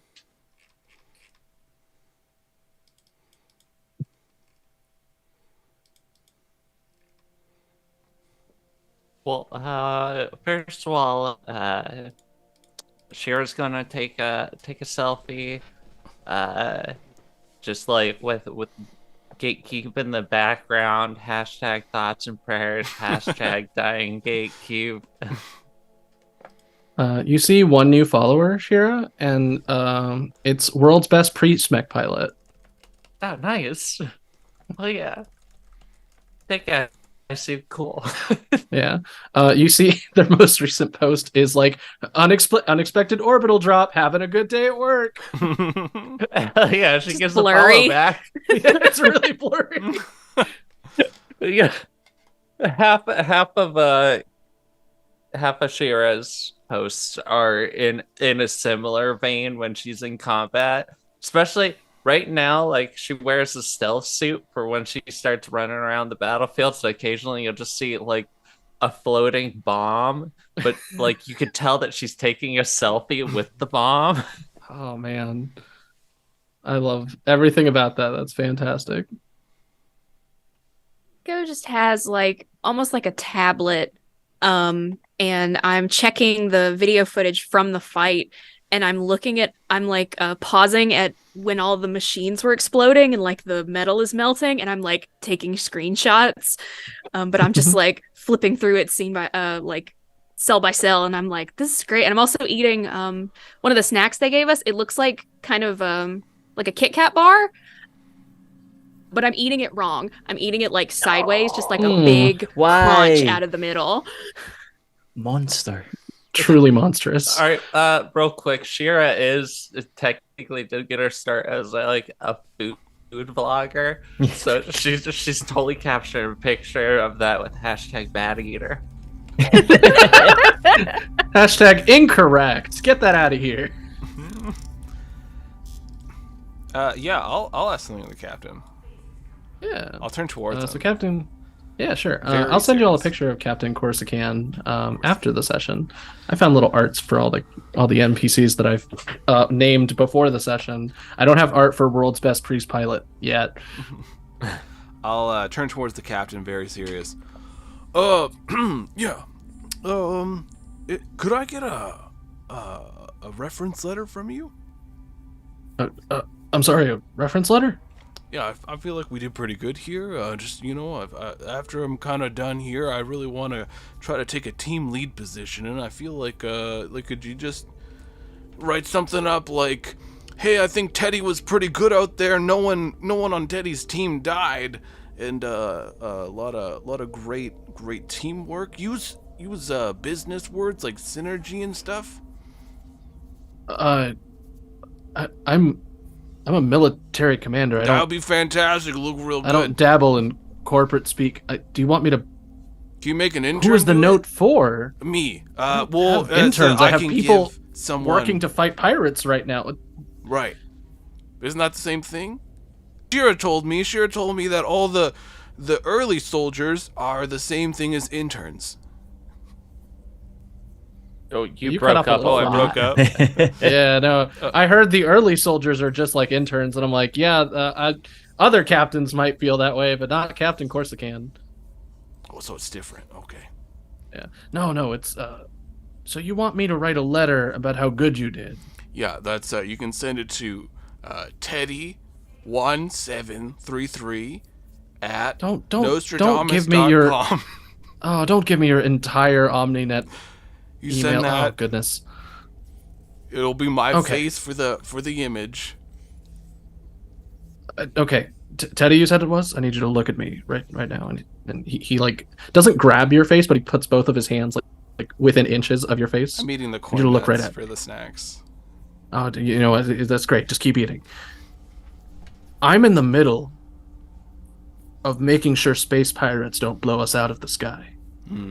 I appreciate your go-getter attitude, your willingness to ask the most important person in the room for a reference letter unprompted.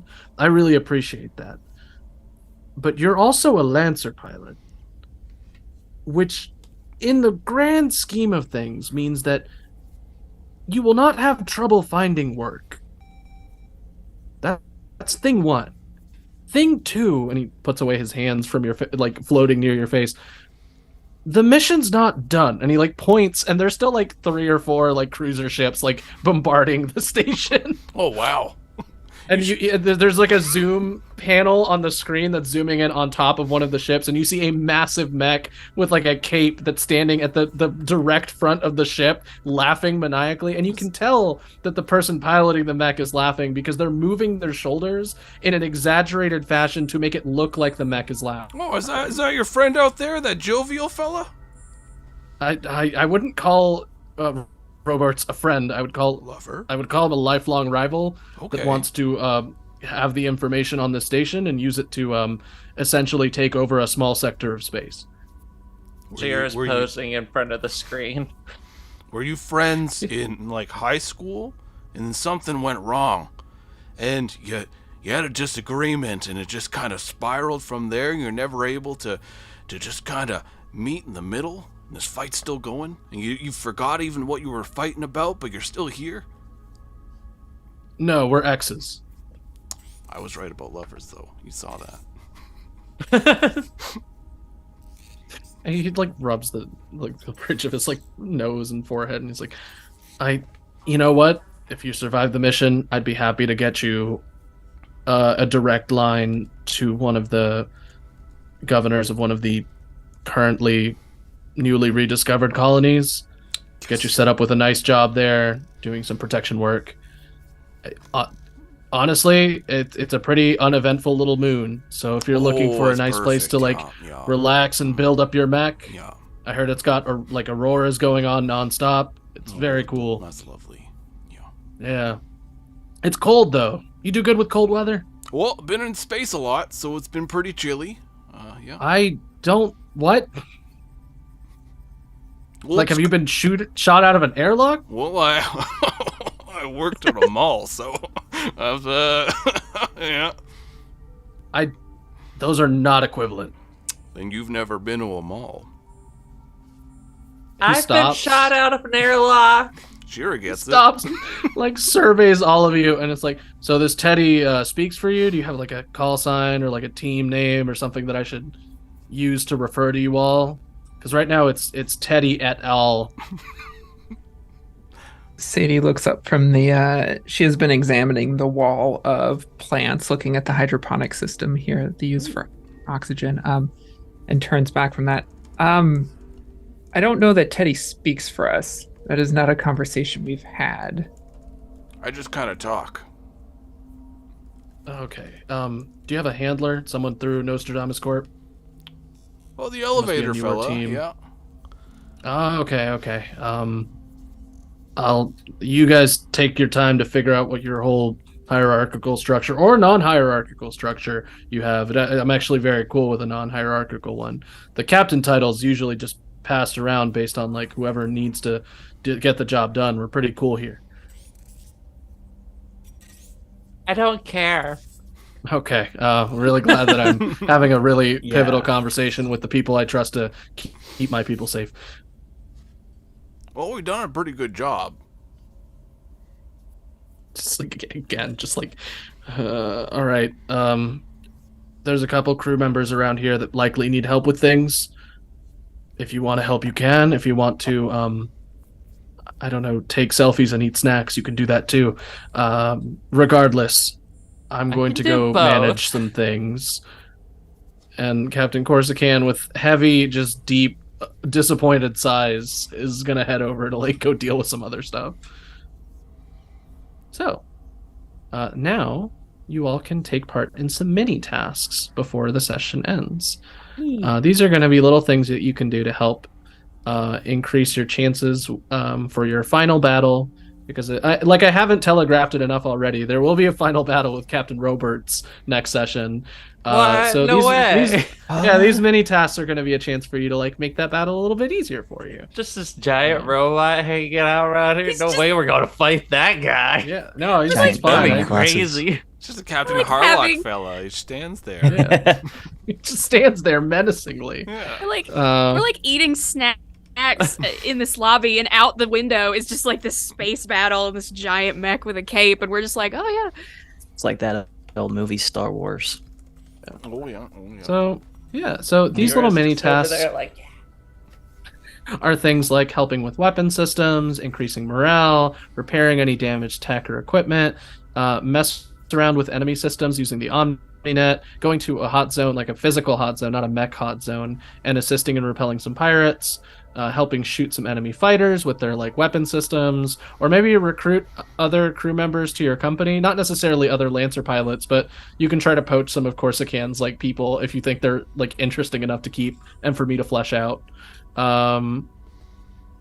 And I might have some little like like specific to your character little events that will pop up depending on what you decide to do. Well, repairs is Wrench's bread and butter. They were already kind of looking for things to fix. So I mean, okay. So in terms of my skills, I've got assault, blow something up, get somewhere quickly, and charm.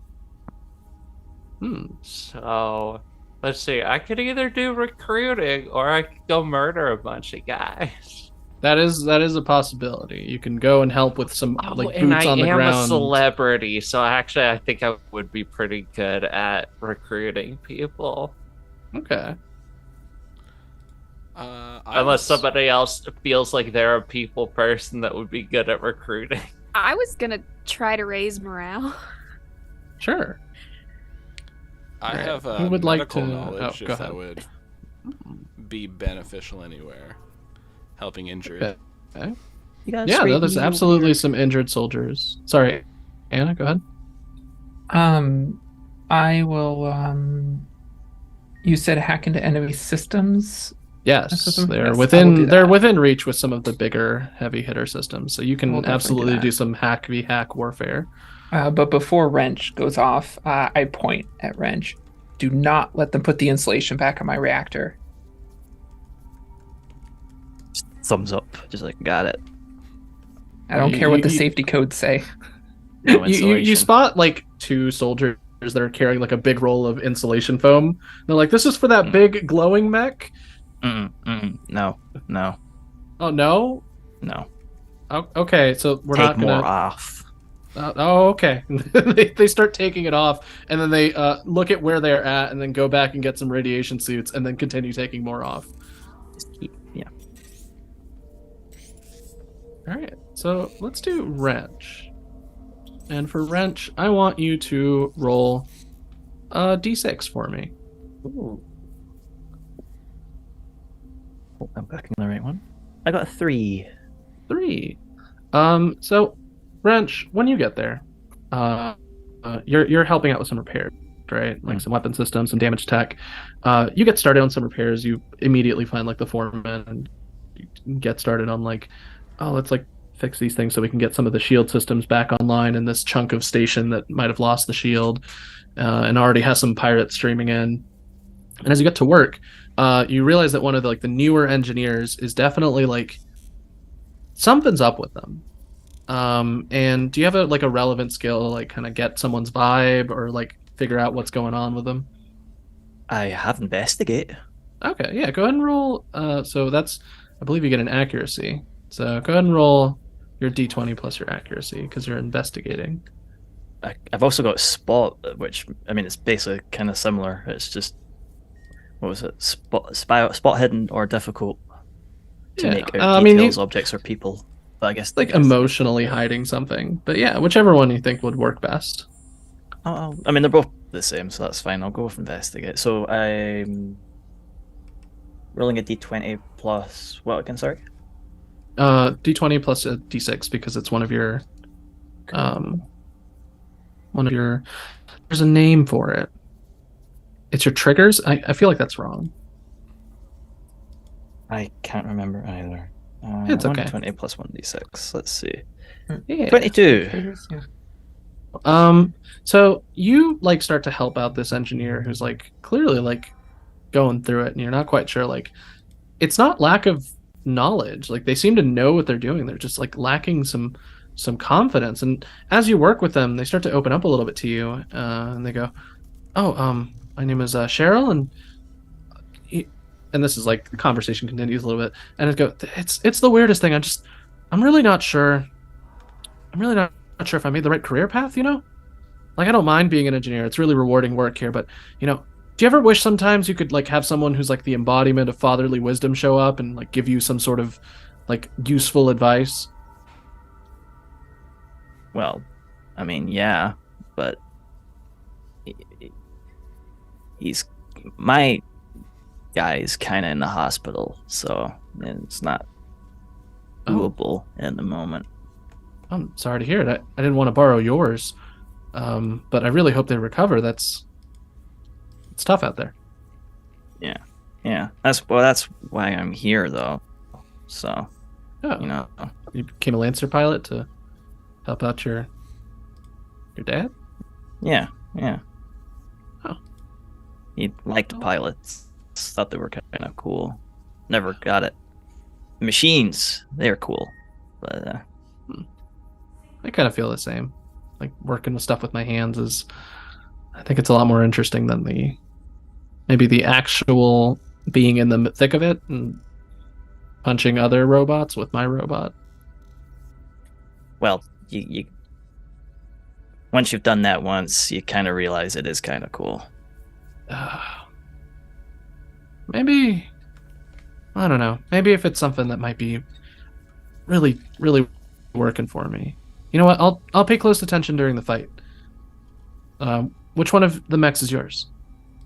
Oh, that's Rusty, the big shiny one. I like the name. And Cheryl kind of goes, so if you end up doing something cool in any of the skirmishes coming up, I'll try to pay attention. Might be that being a Lancer's a job worth pursuing. It's done me some good so far. So, you have a little side quest, Wrench.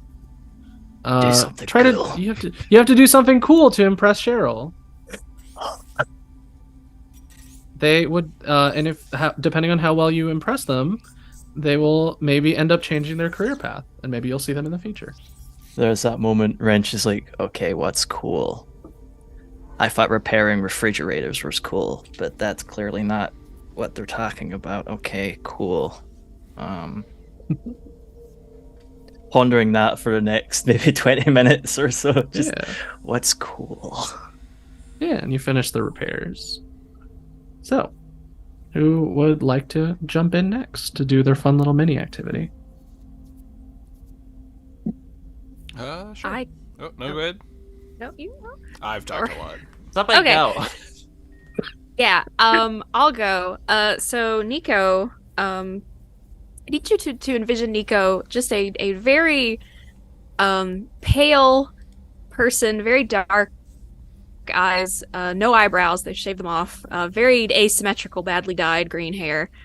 And what they're doing is, so does this station have like an emblem or like a mascot, like an animal?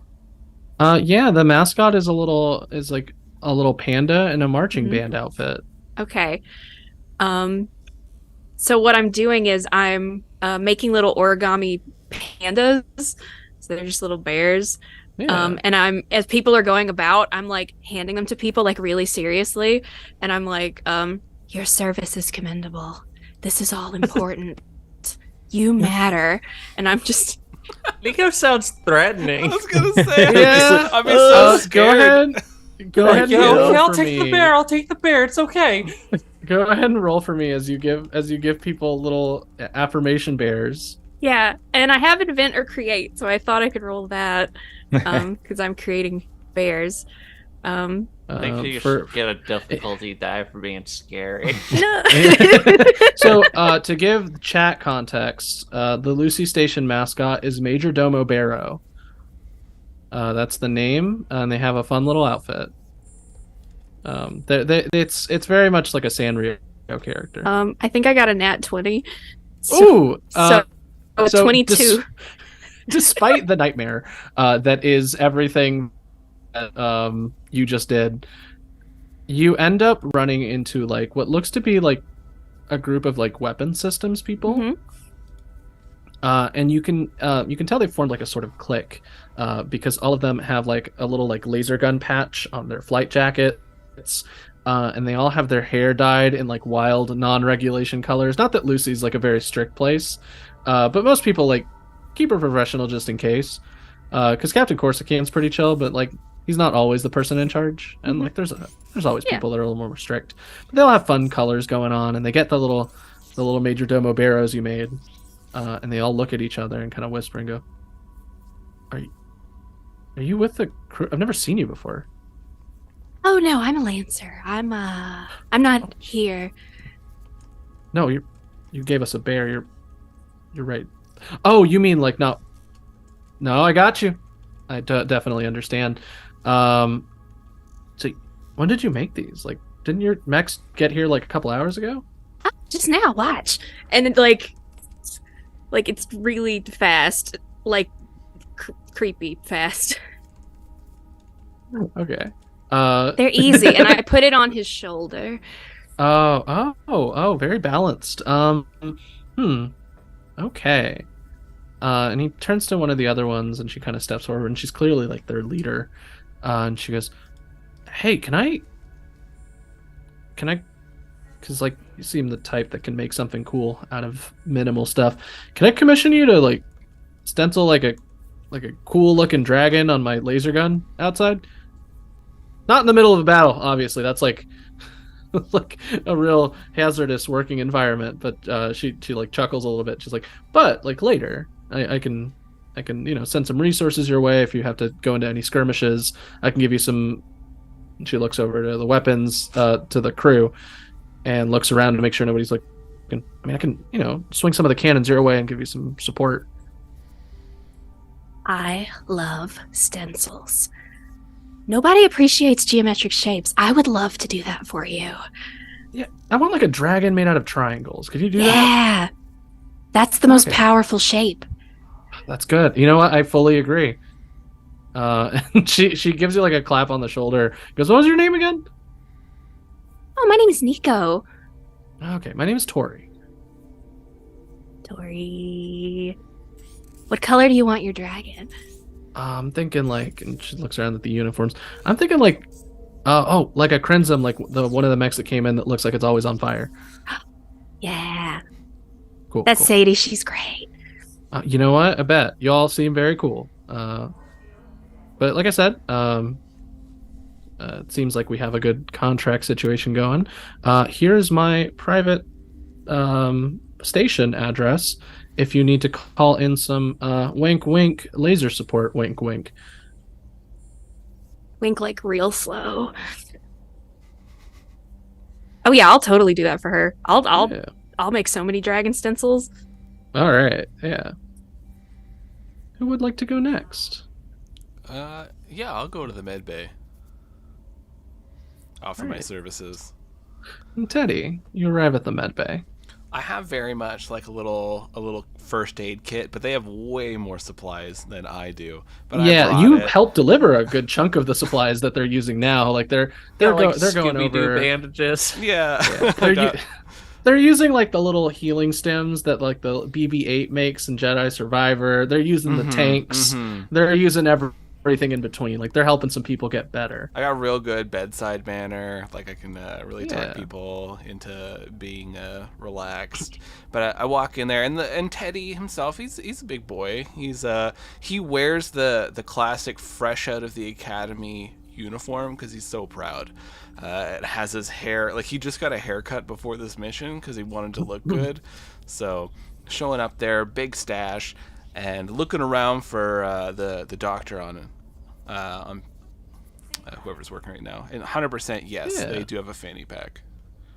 Oh, Space so fanny you pack. arrive, fanny pack in tow, and you see that the current doctor on staff has clearly had some gene augments going on, because you can see that their hair, rather than looking like hair, looks like big leaves. From a distance, they kind of look like they have like a leek for a head. But that's just because they're really skinny and they have like big leaves that stick out of their head. And they're kind of like shuffling between and turns around and go, "Ooh, hello." Oh, why don't I make like a tree and get on over here? How's it going? The name's Teddy.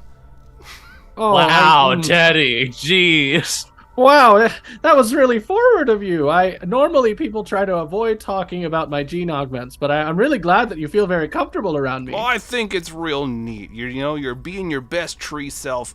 Now, what can I do for you? I know a thing or two about broken bones and maybe a few organs sticking out where they shouldn't. How can I help? I really hope none of those things are happening to you right now. No, but I had to sit through a system reboot, though. Oh. I don't understand how those are equivalent. You never done one, huh? I oh, and so anyway, my name is Dr. Farnes. As you can see, we've been taking some okay. Well, I there's no okay amount of casualties, but the fighting really has slowed down a bit since we got those supplies. It looks like you did a good number on the enemy Lancer teams, but they still have a good few fighting that could arrive at any minute, so things are pretty spooky out there. Oh, well, they're pretty nice about the whole thing, as I was saying to them, I says to them, well, like, if you're gonna get into this thing, you might as well go all in, because if you're not all in, then, I mean, what are you doing here, right? You gotta do your job, you gotta do it well, and we're all just trying to get paid. I mean, yeah. I think. Yeah. So I see you have a little receptacle container around your waist that is separate from your pockets. Yes, that. Yeah. Whatever you just said. What's inside? Oh, you got all sorts of things in here. You got lip balm. Always need some of that. Yeah. I got a spare lip balm that I've never used because you don't want them germs. I got stickers. I got Band-Aids, the ones that say Bravery Badge across them. I got a little emergency snacks. I do have replacement organs. And, yeah. Oh, wait, that last one seemed really intense compared to the other few. Oh, the stickers? No, a lot of people like them. As long as you can promise me not to take out any extra organs, we do have... Because, there are some kiddos on the station, and we do want to make sure their education continues despite wartime. For sure. Would you like to do a little show and tell with the kiddos and, say, hey, I'm a cool Lancer pilot here to protect you and stuff? You want me to talk about Lancering?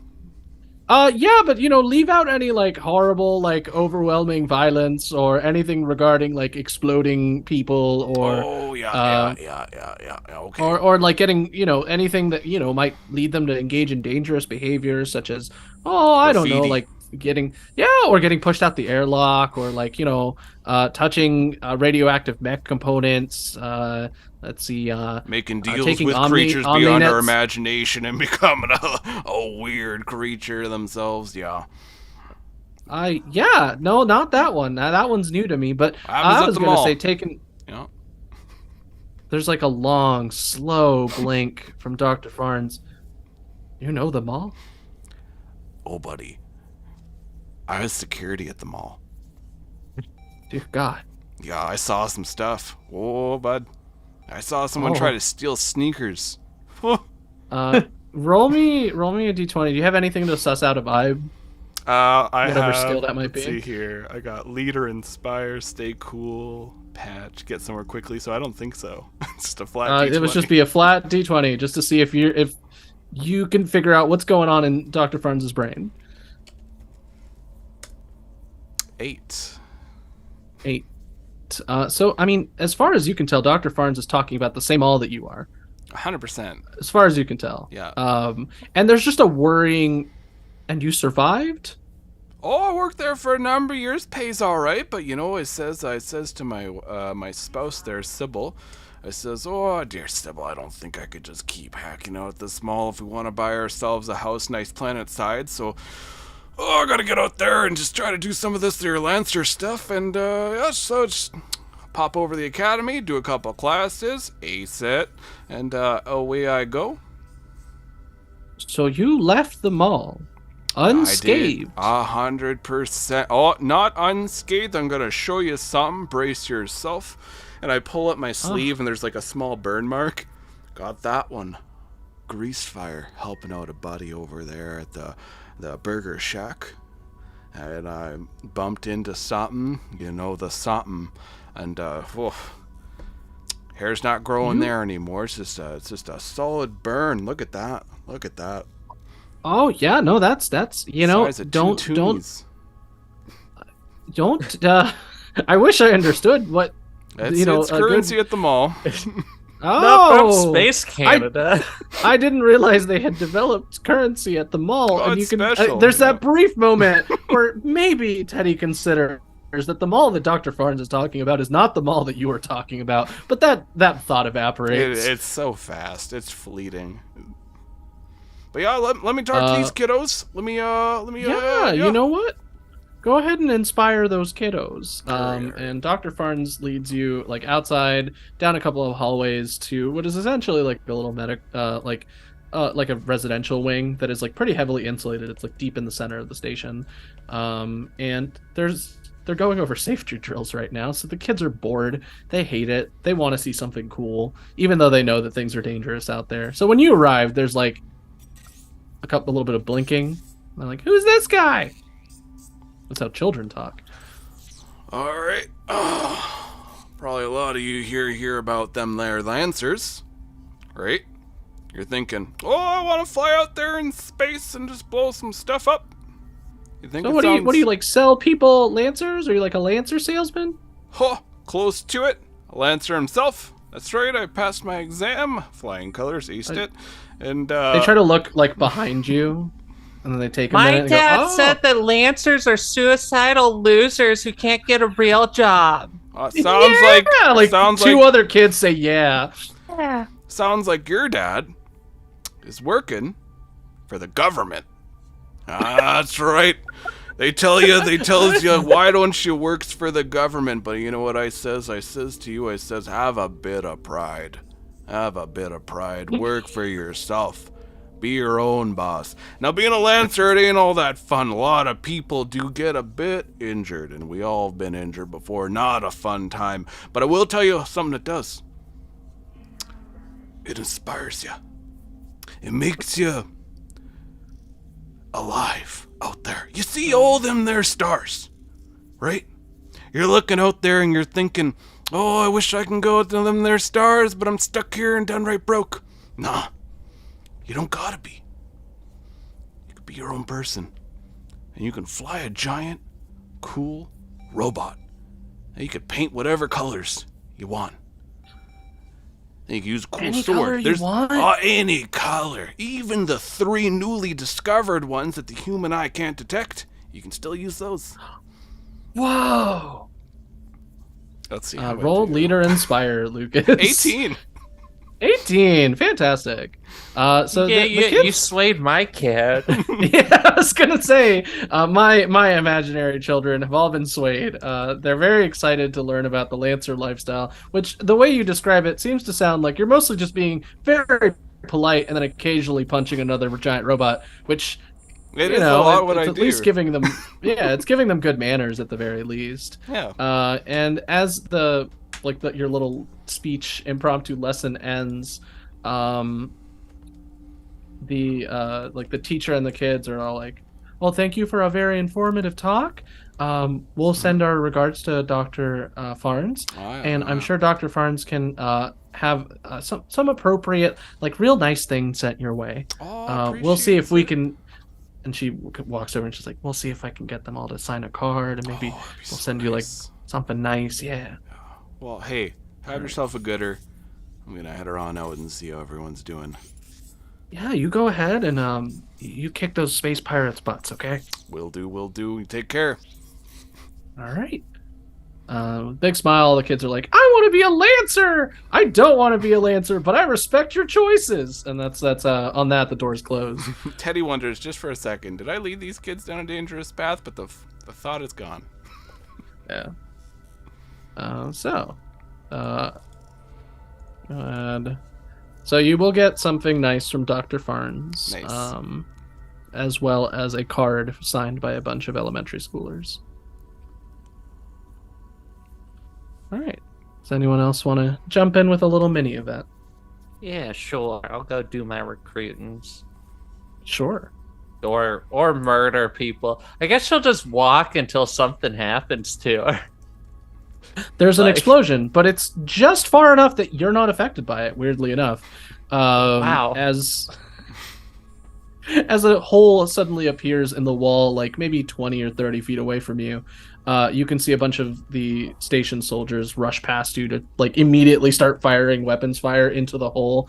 As a couple of people in it's camo, but if you were trying to camouflage in the circus, because their camo colors are like orange and red and yellow.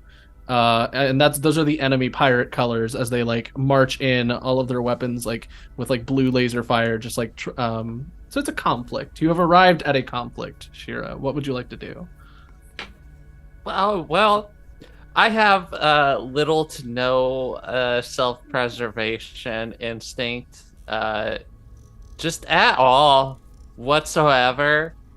So I don't think she's got her heavy cannon on her person right now. Okay. But she does have a shotgun. So Okay. and a bunch of grenades. Okay. So I think she's just going to run forward and be like, "Oh, I want to help." And yeah. just the start soldiers blasting. recognize She's you. not standing in cover or anything. Roll a flat d20 for me. Well, I am good at assault and blowing Oh, stuff then up. then go ahead and roll a d20 with some accuracy for me. I'm taking into account the specifics of what you said, which are I do not stand in cover and I'm just running in there. That's a 16. Okay, so shockingly, I set the bar not high, but like reasonable for you to not get like horribly like mangled by weapons fire. So you do not get horribly mangled by weapons fire as you run in and casually toss some grenades and fire off your shotgun, and a bunch of pirates like are sent flying in opposite directions. One of them does the Wilhelm scream, as is tradition, and all of the other soldiers like stop firing and look at you with like shock in their face, and they kind of like look around and there's no more pirates, and you managed to take them all out except for, oh god, is that one or two behind you? What do you do, Shira? Oh, well, I don't know how many spare clones I have sitting around right now with me, and I don't want to burn them all before the big fight, so I'm just gonna blow myself up with a grenade. God. So what happens is about how so far you don't away blow are yourself they? up. They're like pulling up close. Like they've noticed that your back is turned and they're trying to get the drop on you, and the soldiers are like like pointing. Yeah, I think what she does is like she puts the shotgun on her on her shoulder in like a cool pose and pulls out her phone to take a selfie and sees them in the in the back, Yeah. and then pulls the trigger. Oh my god. So Getting you the lose your picture at the hearing same in one time. ear. You get a great picture. You lose your hearing in one ear, for obvious reasons. It and so happens. you only She'll get new ears soon. Yeah, you only half hear the cheers of the soldiers as they're like, "Yeah!" And your follower count has increased as you essentially the finger slipped and you took like a GIF of the whole thing rather than just a straight up picture. So there's a GIF sick. of you just like, and then your face changes as you see them in the background, and then the trigger pulls, and then it like cuts as you like tilt your head down. Sick. Yeah. Yes. So you Hell have these yeah. soldiers' attention. One of them, out of all of these, they're all like kind of standard issue Lucy gear. One of them has an orange helmet, as opposed to the usual aquamarine, and is takes it off and is currently like wiping some stuff, like cleaning her weapons and all that stuff. She's got a mostly shaved head, except for like almost like the two sideburns, I guess. But they're a little extra long. And she looks over and she appears to be relatively impressed with your show. But does speak louder at your expense because they saw what you did. So she's like, hey, good job. That was really cool. Thank you. I had so much fun. How are you guys doing? We're not dead to pirates, so we're doing good. Good. It's okay to die sometimes. It happens. I prefer not to. I don't mind. Anyway, What is that? Yeah. what are you guys doing here? Are you just like hanging out? I mean, we were doing a patrol route, and then a hole blew open in the wall. So we were probably I've gonna been check it out. noticing a lot of those around here. You should get that checked out. There's pirates outside. Yeah, no, I saw those guys too. You should probably do something about them. That's what you're for. Well, yeah. She stops for a minute, gets up close, kind of like eyes you. Oh my god, I figured it out. You're either deeply unafraid of death or piloting a Lancer has given you brain damage. My God, you know me so well. Yeah, no, I'm not afraid of death at all. Been there, done that. You die once, and it's like fine forever. You should totally try it. Do you have a way to make clones? Yeah, no, I work for Nostrodamus. I started working for them, and they're like, yeah, apparently I've got like some weird thing, like multiverse something or other, where they're like, oh yeah, no, we're just gonna keep pumping out clones of you because you're great. Okay, So I guess we if have... you're just awesome, you can just die as much as you want. Huh, because we have pretty limited sleeves here. We try not to make it, I'm not trying to be too wasteful, but if you just have a ton? Yeah, no, I got one in Gatekeep right now. It's just sitting in there, ready to rock. You pilot your Lancer with you in a tube of goo in the back seat? Yes! Isn't that awesome? I can literally just blow my own head off right now and wake up down the hallway. It's all right, let's so let's cool. not be that intense right now at this moment.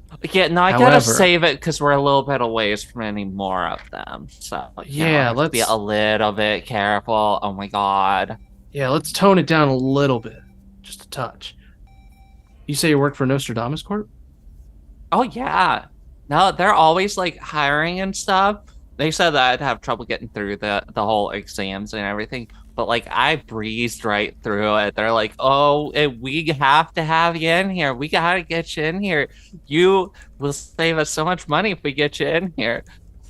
And so, like, I passed all of my courses, no problem. It was awesome. Interesting. I'll keep that in mind. Just between you and me, I think that they're pretty desperate. Got it. Good to know. And she turns over and she goes over to her helmet, puts it back on. And she does go, so if you make it to the other side, I'll be in touch. Okay. Wait, the other side of what? Oh, didn't the captain tell you? The station? Because No. I'm just heading in that direction. I'll be there in like 5 minutes. Oh, you know what? The captain will probably give you a quick heads up. Okay. All right, sounds good. Bye. she gets You up. guys and the have rest of her unit leave. fun. This is work. This isn't fun. Well, I'm having fun and I'm at work, so maybe you should enjoy your work. There's no one left in the hallway as you say this part. Yeah, she's singing it into her phone. Yeah, Gatekeep gives you a little like canned robotic Siri response back. Note taken. Yeah. All right. So, Glow. What do we got going on? What mini task have you set your sights on? There is a hydroponics area. I know you mentioned that in passing, but that does exist. You can look at it. I think in this moment it would be more useful for me to try and hack enemy systems. Heck yeah. So you settle into one of the essentially like OmniNet stations that they have, but it's one of the more weaponized rigs and everything. So you're allowed to sit down. They understand your specialty and are given your access codes, and you are in. What does the OmniNet look like for you? Yeah, as I sit down, I will pull off the glove of my hard suit, and out of my wrist, I will pull a cable because as part of my pilot gear, I have the subjectivity enhancement suite, which allows me to, if you played Cyberpunk Red, essentially net run. Yeah. And I will plug that into the OmniNet console. All right. So as you kind of like hook yourself up to the system and it runs through, you are. I'm playing some Battle Network, so I'm thinking of the way that those games structure their inside of internet things, which are just like almost garishly themed. So the Lucy Station, just in the background wallpaper, is just a bunch of dancing Major Domo barrows. Just constant, like anywhere that you're not, like that is in the horizon, is just those. And for the fuck's sake. the floor itself is like a light purple, like the same, and like that same like cerulean color that a lot of the soldiers' gear is, and a lot of the buildings are made of. And there's a lot of like fun neon lines tracing different directions. You spot some message boards, you spot some private like messages between some people, but those aren't super duper relevant to where you're at, because you can see in the corner of like your kind of field of vision is currently there's an intrusion package coming in, and you can tell it's from the Roborts Pirates because in a horrible clash to the current like fun little like dancing bear wallpaper, there's like a crack that has appeared, and through the crack you can see what appears to be like a pixelated laboratory with a bunch of little beans with faces on them dancing in the wallpaper, and emerging from out of them are a couple other like hacker types that have like started to do some damage to systems. Awesome.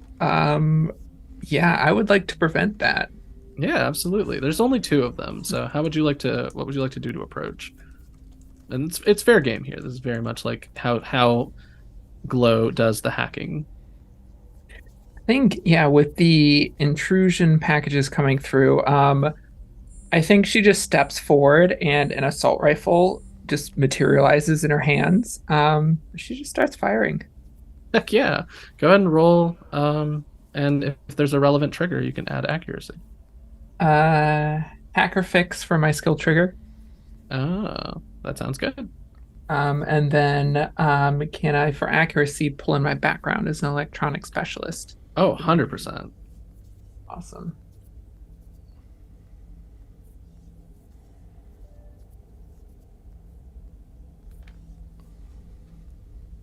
So that's 1d20 plus 2 plus 1d6. Heck yeah. 16. 16. So this intrusion package is relatively sloppy. You can tell that there may be more effective hackers are not currently on this line, so to speak. Maybe they're being better served as piloting lancers, or maybe they're working on something else, or maybe this is the best they have to offer. But regardless, they get really sloppy. To the point where you can exploit some of their code and kind of do a reverse intrusion and end up, you see some other of the kind of like defender AIs and stuff that are working in the station now using the hole that they've created to get back into their system. And you can see with each, like, as they make more progress into the Robort systems, you can see a lot of the little dancing beans are replaced with the dancing bear as you have turned the tide. Yes, I push that attack. I think from some of the programming of the hydroponic system, just like digital vines kind of creep out from it and go through this hole and start pulling into their system. Heck yeah. So I will say, because you succeeded on your mini task, you find out some things about the upcoming battle. Specifically, nice. You find out some of the enemy lancers that are going to be present. You know for sure that there's going to be a bombard and a witch. And once you recognize that Great. information, you realize that the most effective hacker is likely piloting that witch. Of course. And then you get some. You know that Nick Roborts will likely. And this isn't like, you know that there's a battle coming. This is more so like these are remaining enemy Lancer forces that you may run into, but we know they're going to show up. But yeah, you do get some basics about that. There's a bombard, there's a witch, and there is going to be. Let's do a third one and say that there's going to be a few Ronins as well. Okay. So for those of you at home, bombard does what it says on the tin. It shoots heavy artillery from far away. A witch is a very mobile, hard to pin down hacker type enemy mech that is invisible some of the time, and is generally a bad time if you don't focus it down. One of the most important pieces of wisdom you will ever get as Lancer pilot is kill the witch. Yeah, burn the witch, kill the witch, finish it off. Make sure it does not stick around. So yeah, something to understand looking forward to the next skirmish. And as you get that information and you log off, you're called back to the main hub of the station because it appears that Nick Roborts is making his move, piloting the Mean Bean. You know that a section of the station itself has lost some of its shielding, and an incursion force of some mechs have already landed and started to take over parts of the station from there. And it looks like the only thing that can really stand up to the Mean Bean and the rest of the Righteous Beans is going to be a crew of Lancer pilots.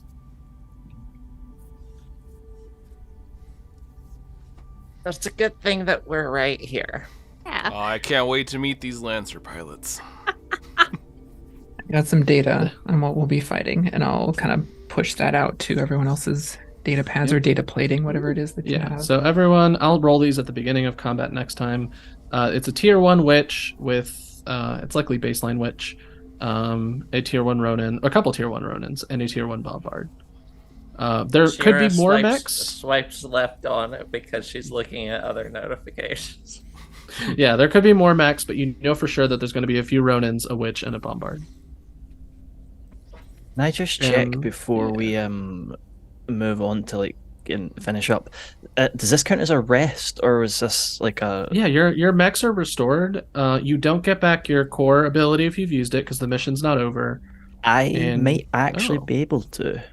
Oh, do you have? Because while resting, I can spend 2 repairs to replenish 1 use of all limited weapons and systems. Heck yeah, you can absolutely do that. So I can actually get my core back. Cool. So yeah, so I'm doing that. Because I do want to be mindful of time. As all of you are called to the room, you're given the sit rep for the next mission. It's going to be a simple rout the enemy mission. Make sure Nick Roborts does not defeat you all, because there's nothing else on the station that can really stop a giant mech besides you all. Cool. So, with that, the scene draws to a close, and we'll pick up next time as you get ready for that next encounter. I have a map prepared and everything. Hell yeah. So so just to zoom all out and everything, how are we feeling? That's fun. Pretty good. Good. Very fun. I lost myself in Teddy's voice. I was reverting to my original accent, and then I had to pull myself back. I saw, and I love to play in that space where I try my best to sound not Canadian, but your sounding Canadian is too infectious. I was falling back to my rural roots and getting rid of all my good grammar. But oh my god, it's Scotty. Scotty. All right. Yeah. Play some chill music for a little bit. How are we feeling? Pretty good. All right. So as our session begins to draw to a close, if everyone would like to start off with, what they're doing, where you can be found on the internet, what cool thing you want to recommend. I'll do mine real quick. My name is Ian, pronouns he, they. You can find me on Twitter before Twitter explodes. I suppose I'll have to find something else when it does, at Ian_Caliente. That's Ian _ the Spanish word for hot. You can find me talking about giant robots or wanting to play a character inspired by Kreia from Knights of the Old Republic 2. Boy, I would love to play a fun anarchist witch. That sounds like a great time. Outside of that, though, like I'm in other shows. I'm in a vampire show that is we're on our last episode next week on Monday. That's a Take Your Roll. I'm one of the vampire hunters. I will say, big dub, common dub, if you will, for the vampire hunters last session. But we'll see how that plays out for our next session. And you can find that Vampire v Vampire Hunter game at Take Your Roll on Twitch and on Twitter and the like. But those are all my things. If anyone would like to jump in, or I'll choose this time so I don't stress y'all out. Thomas. Cool. Yeah, I'm not really much elsewhere. The only other places are my own podcast, which is Roll Performance. Like I say, we tried to do our best to play as much as possible. We have we're uploading an ending of our 10 million hit point planet game, and we'll be getting back to our full sort of D&D campaign fairly shortly. We've done a few other things along the road. I guess you can find me on Twitter at NonstopGM. I don't really tweet much, but occasionally I will drop things. And then I guess if anything else to pitch, I did it last week, but I will keep doing it. My friends have their own podcast called Three Failed Pilots, where they every week will come up with a new idea and usually pitching some sort of film or video game or something like that and trying to just sort of see what crazy ideas they come up with. I did help with an episode which was involved westerns. It was a western themed episode. And if I remember rightly, my friend Rody, who runs the podcast, had an entire western themed around wrestlers. I think The Undertaker was like the main antagonist for his movie, if I remember rightly. And it was also an isekai. So, you know.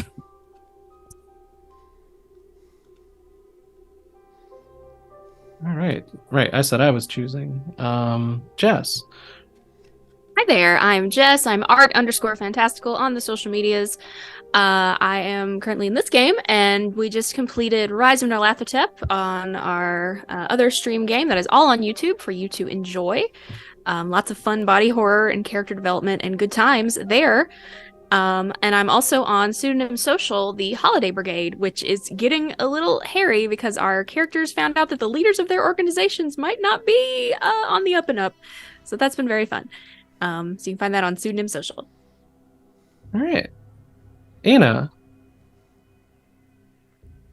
I'm Anna, aka Archival Dust Bunny most places on the internet. I'm a queer and trans advocate, museum worker, and TTRPG streamer and podcaster. You can find me on Twitter and most other social media at Archival Dust Bunny.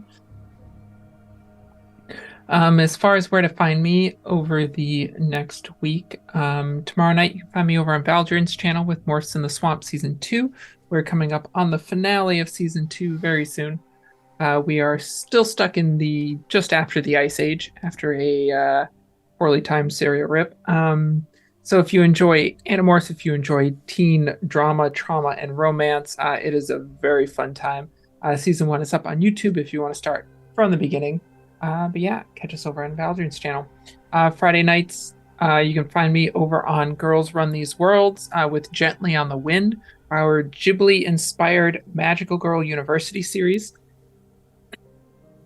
We are only one episode into it. It is sponsored. We are using the system Valor, which is a trans and women-owned and created system, and we are sponsored by Valor. It's a very fun time. Still have lots of time to catch up on episode 1 before episode 2 this week.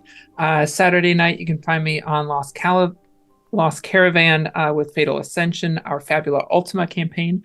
Fabula Ultima is a JRPG-inspired TTRPG. We have been framed for assassinating the king and are now on the run, and it's a lot of fun. I play Cadence, the Time Assassin, so come and check us out. Sunday, you can find me on Thorny Dried's channel with U-Force Inheritance, our Masks actual play. We have an amazing cast, an amazing group of characters. We only play monthly, so it's very easy to catch up and stay up to date. I play a protege who has far too much responsibility on her shoulders. If you enjoy Lancer, you can find me a response team Omnicron, a Lancer actual play podcast following a PR team who unexpectedly ends up on the front lines of a brewing conflict. We have sci-fi feels, roleplay focused characters, giant mech battles. It's a lot of fun. You can find us anywhere you normally get your podcast and on Twitter at RT Omnicron. And of course, keep an eye out for Emergent Code, an upcoming queer and trans-led Animon Story podcast. Our character trailer is premiering tomorrow, so keep an eye out at Emergent Code Pod to catch that. Very excited for it. It's a very cool trailer. And that will also include the announcement for our premiere. So give us a follow there. Ooh, I'm waiting for my Animon Stories book to get to my house so I can look at it and look at all the pretty art. Let's see. Eve. Hello, I'm Eve. You can find me over at Lawless Vic on the Twitter. That is Lawless as in crimes, Vic as in victory. Aside from Rise Near Lathatep, which Jess already filled y'all in on. Previously on Birds on Bikes, such one's pretty fun. Maybe one of these days will come out of hiatus.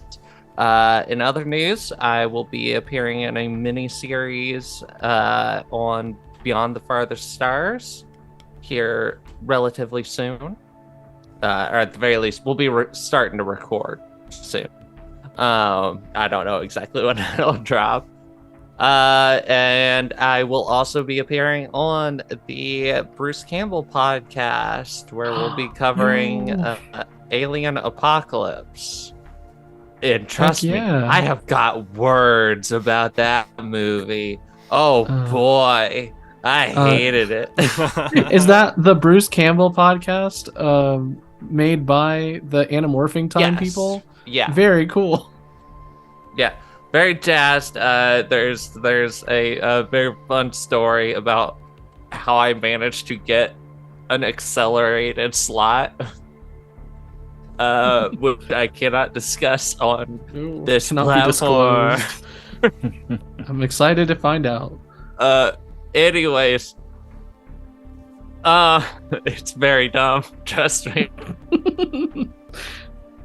I'll probably discuss it on the podcast itself. Anyways. Heck yeah.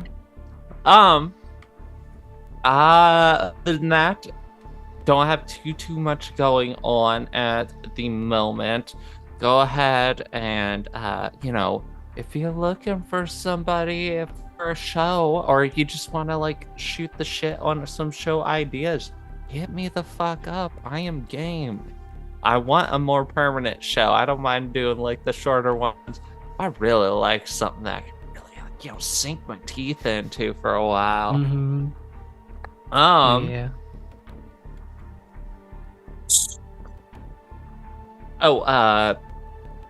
As for the trans situation going on in Missouri right now,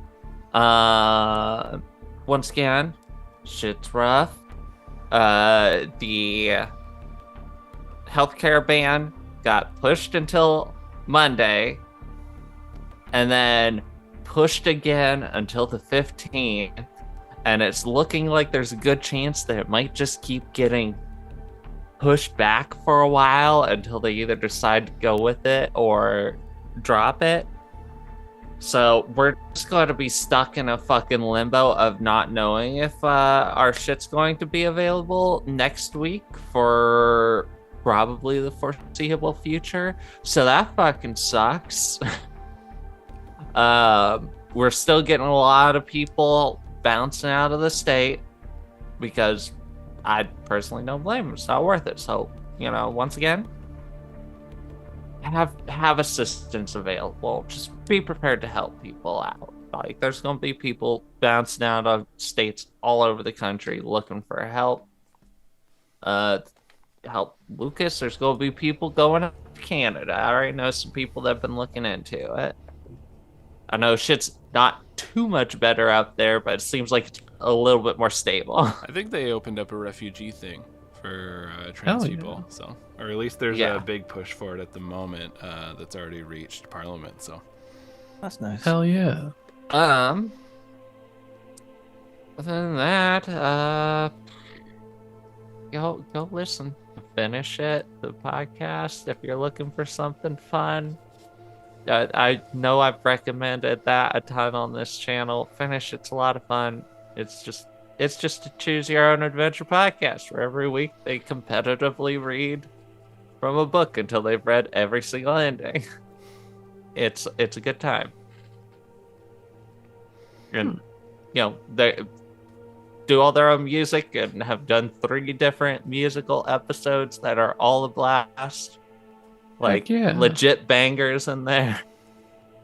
Yeah, that's all I got. I'm tired Alright. and I've got to bounce actually. Yeah, because, that was- I gotta take the dog out. Yeah. In the future, I will try to move you to the top of the announcement and what you do list, so that because I know being mindful of time is important to this space. So I apologize. I will do better in the future. Oh, you're good. Lucas. Yeah, so a bunch of things going on. With Ballad, we are starting to post a lot of our updates on our website. That's balladofthesevendice.com. All the English words, no numbers in there. So if you are wondering what's going on in the whole Ballad space and all that jazz, check out our website. We are going to be trying to post there frequently. We're still going to post on social media, but I mean, you saw the state of it. I literally could not access Twitter most of yesterday and today. So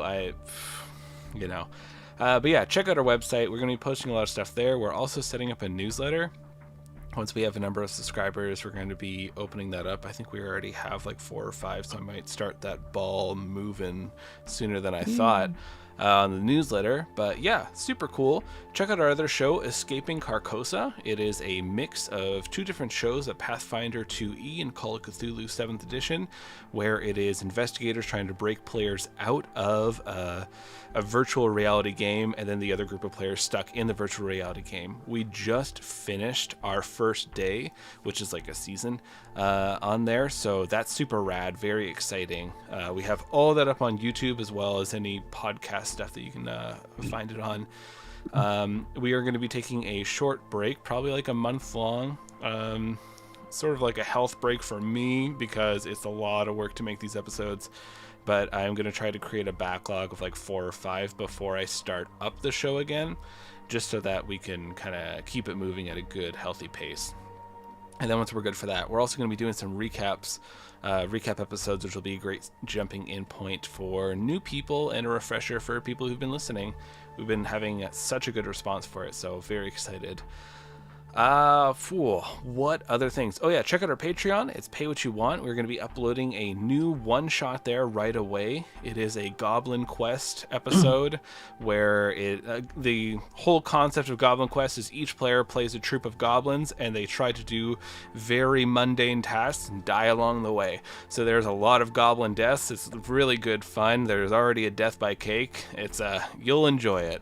So I already got that cut up, just adding sound effects and music to it. So that'll be up on our Patreon probably within the month, so check that out. Super cool. And if you want a thing to listen to, now I will preface this, look at the show warnings on their website for Divisor. Divisor is a horror. That's on my list. It is a horror audio drama, and I can deal with a lot of horror, and there was even stuff on there that bothered me a decent amount, but I was able to kind of just tough through it. But do look at the content warnings, because there's a lot of shit on there. But the show is fantastic. The editing is phenomenal. The voice acting, wonderful. If you can kind of deal with the subject matter, then I highly suggest you give it a listen, because it's very cool. But yeah, that is my recommendation. All right. To wrap it up, my final recommendations are support mutual aid groups in your community, because who can help you best if not your own community? So that's a cool thing that people should do. Divisor's on my list. I started Tiny Terrors, which is the same people that do Magnus Archives, but instead of people giving their statements about supernatural things happening to them, it's more like Goosebumps inspired, where like people submit scary stories that are usually short, but there's a meta narrative going on about what happens when you decide to open the door to, getting a bunch of spooky stories sent to you all the time. And I'm like, the episodes are short; they're like 20 minutes a pop. I'm pretty far in, maybe like halfway through what they have so far, and it's really good. So I recommend that, and I recommend getting some good rest and doing something small that is a little uncomfortable, but you have to do anyway, just to flex that muscle. And I'll leave you to it. I'm signing off from here at Nostrodamus Corp Phantom Ice, and I hope you have a wonderful time. Bye now, everyone. Bye. Bye.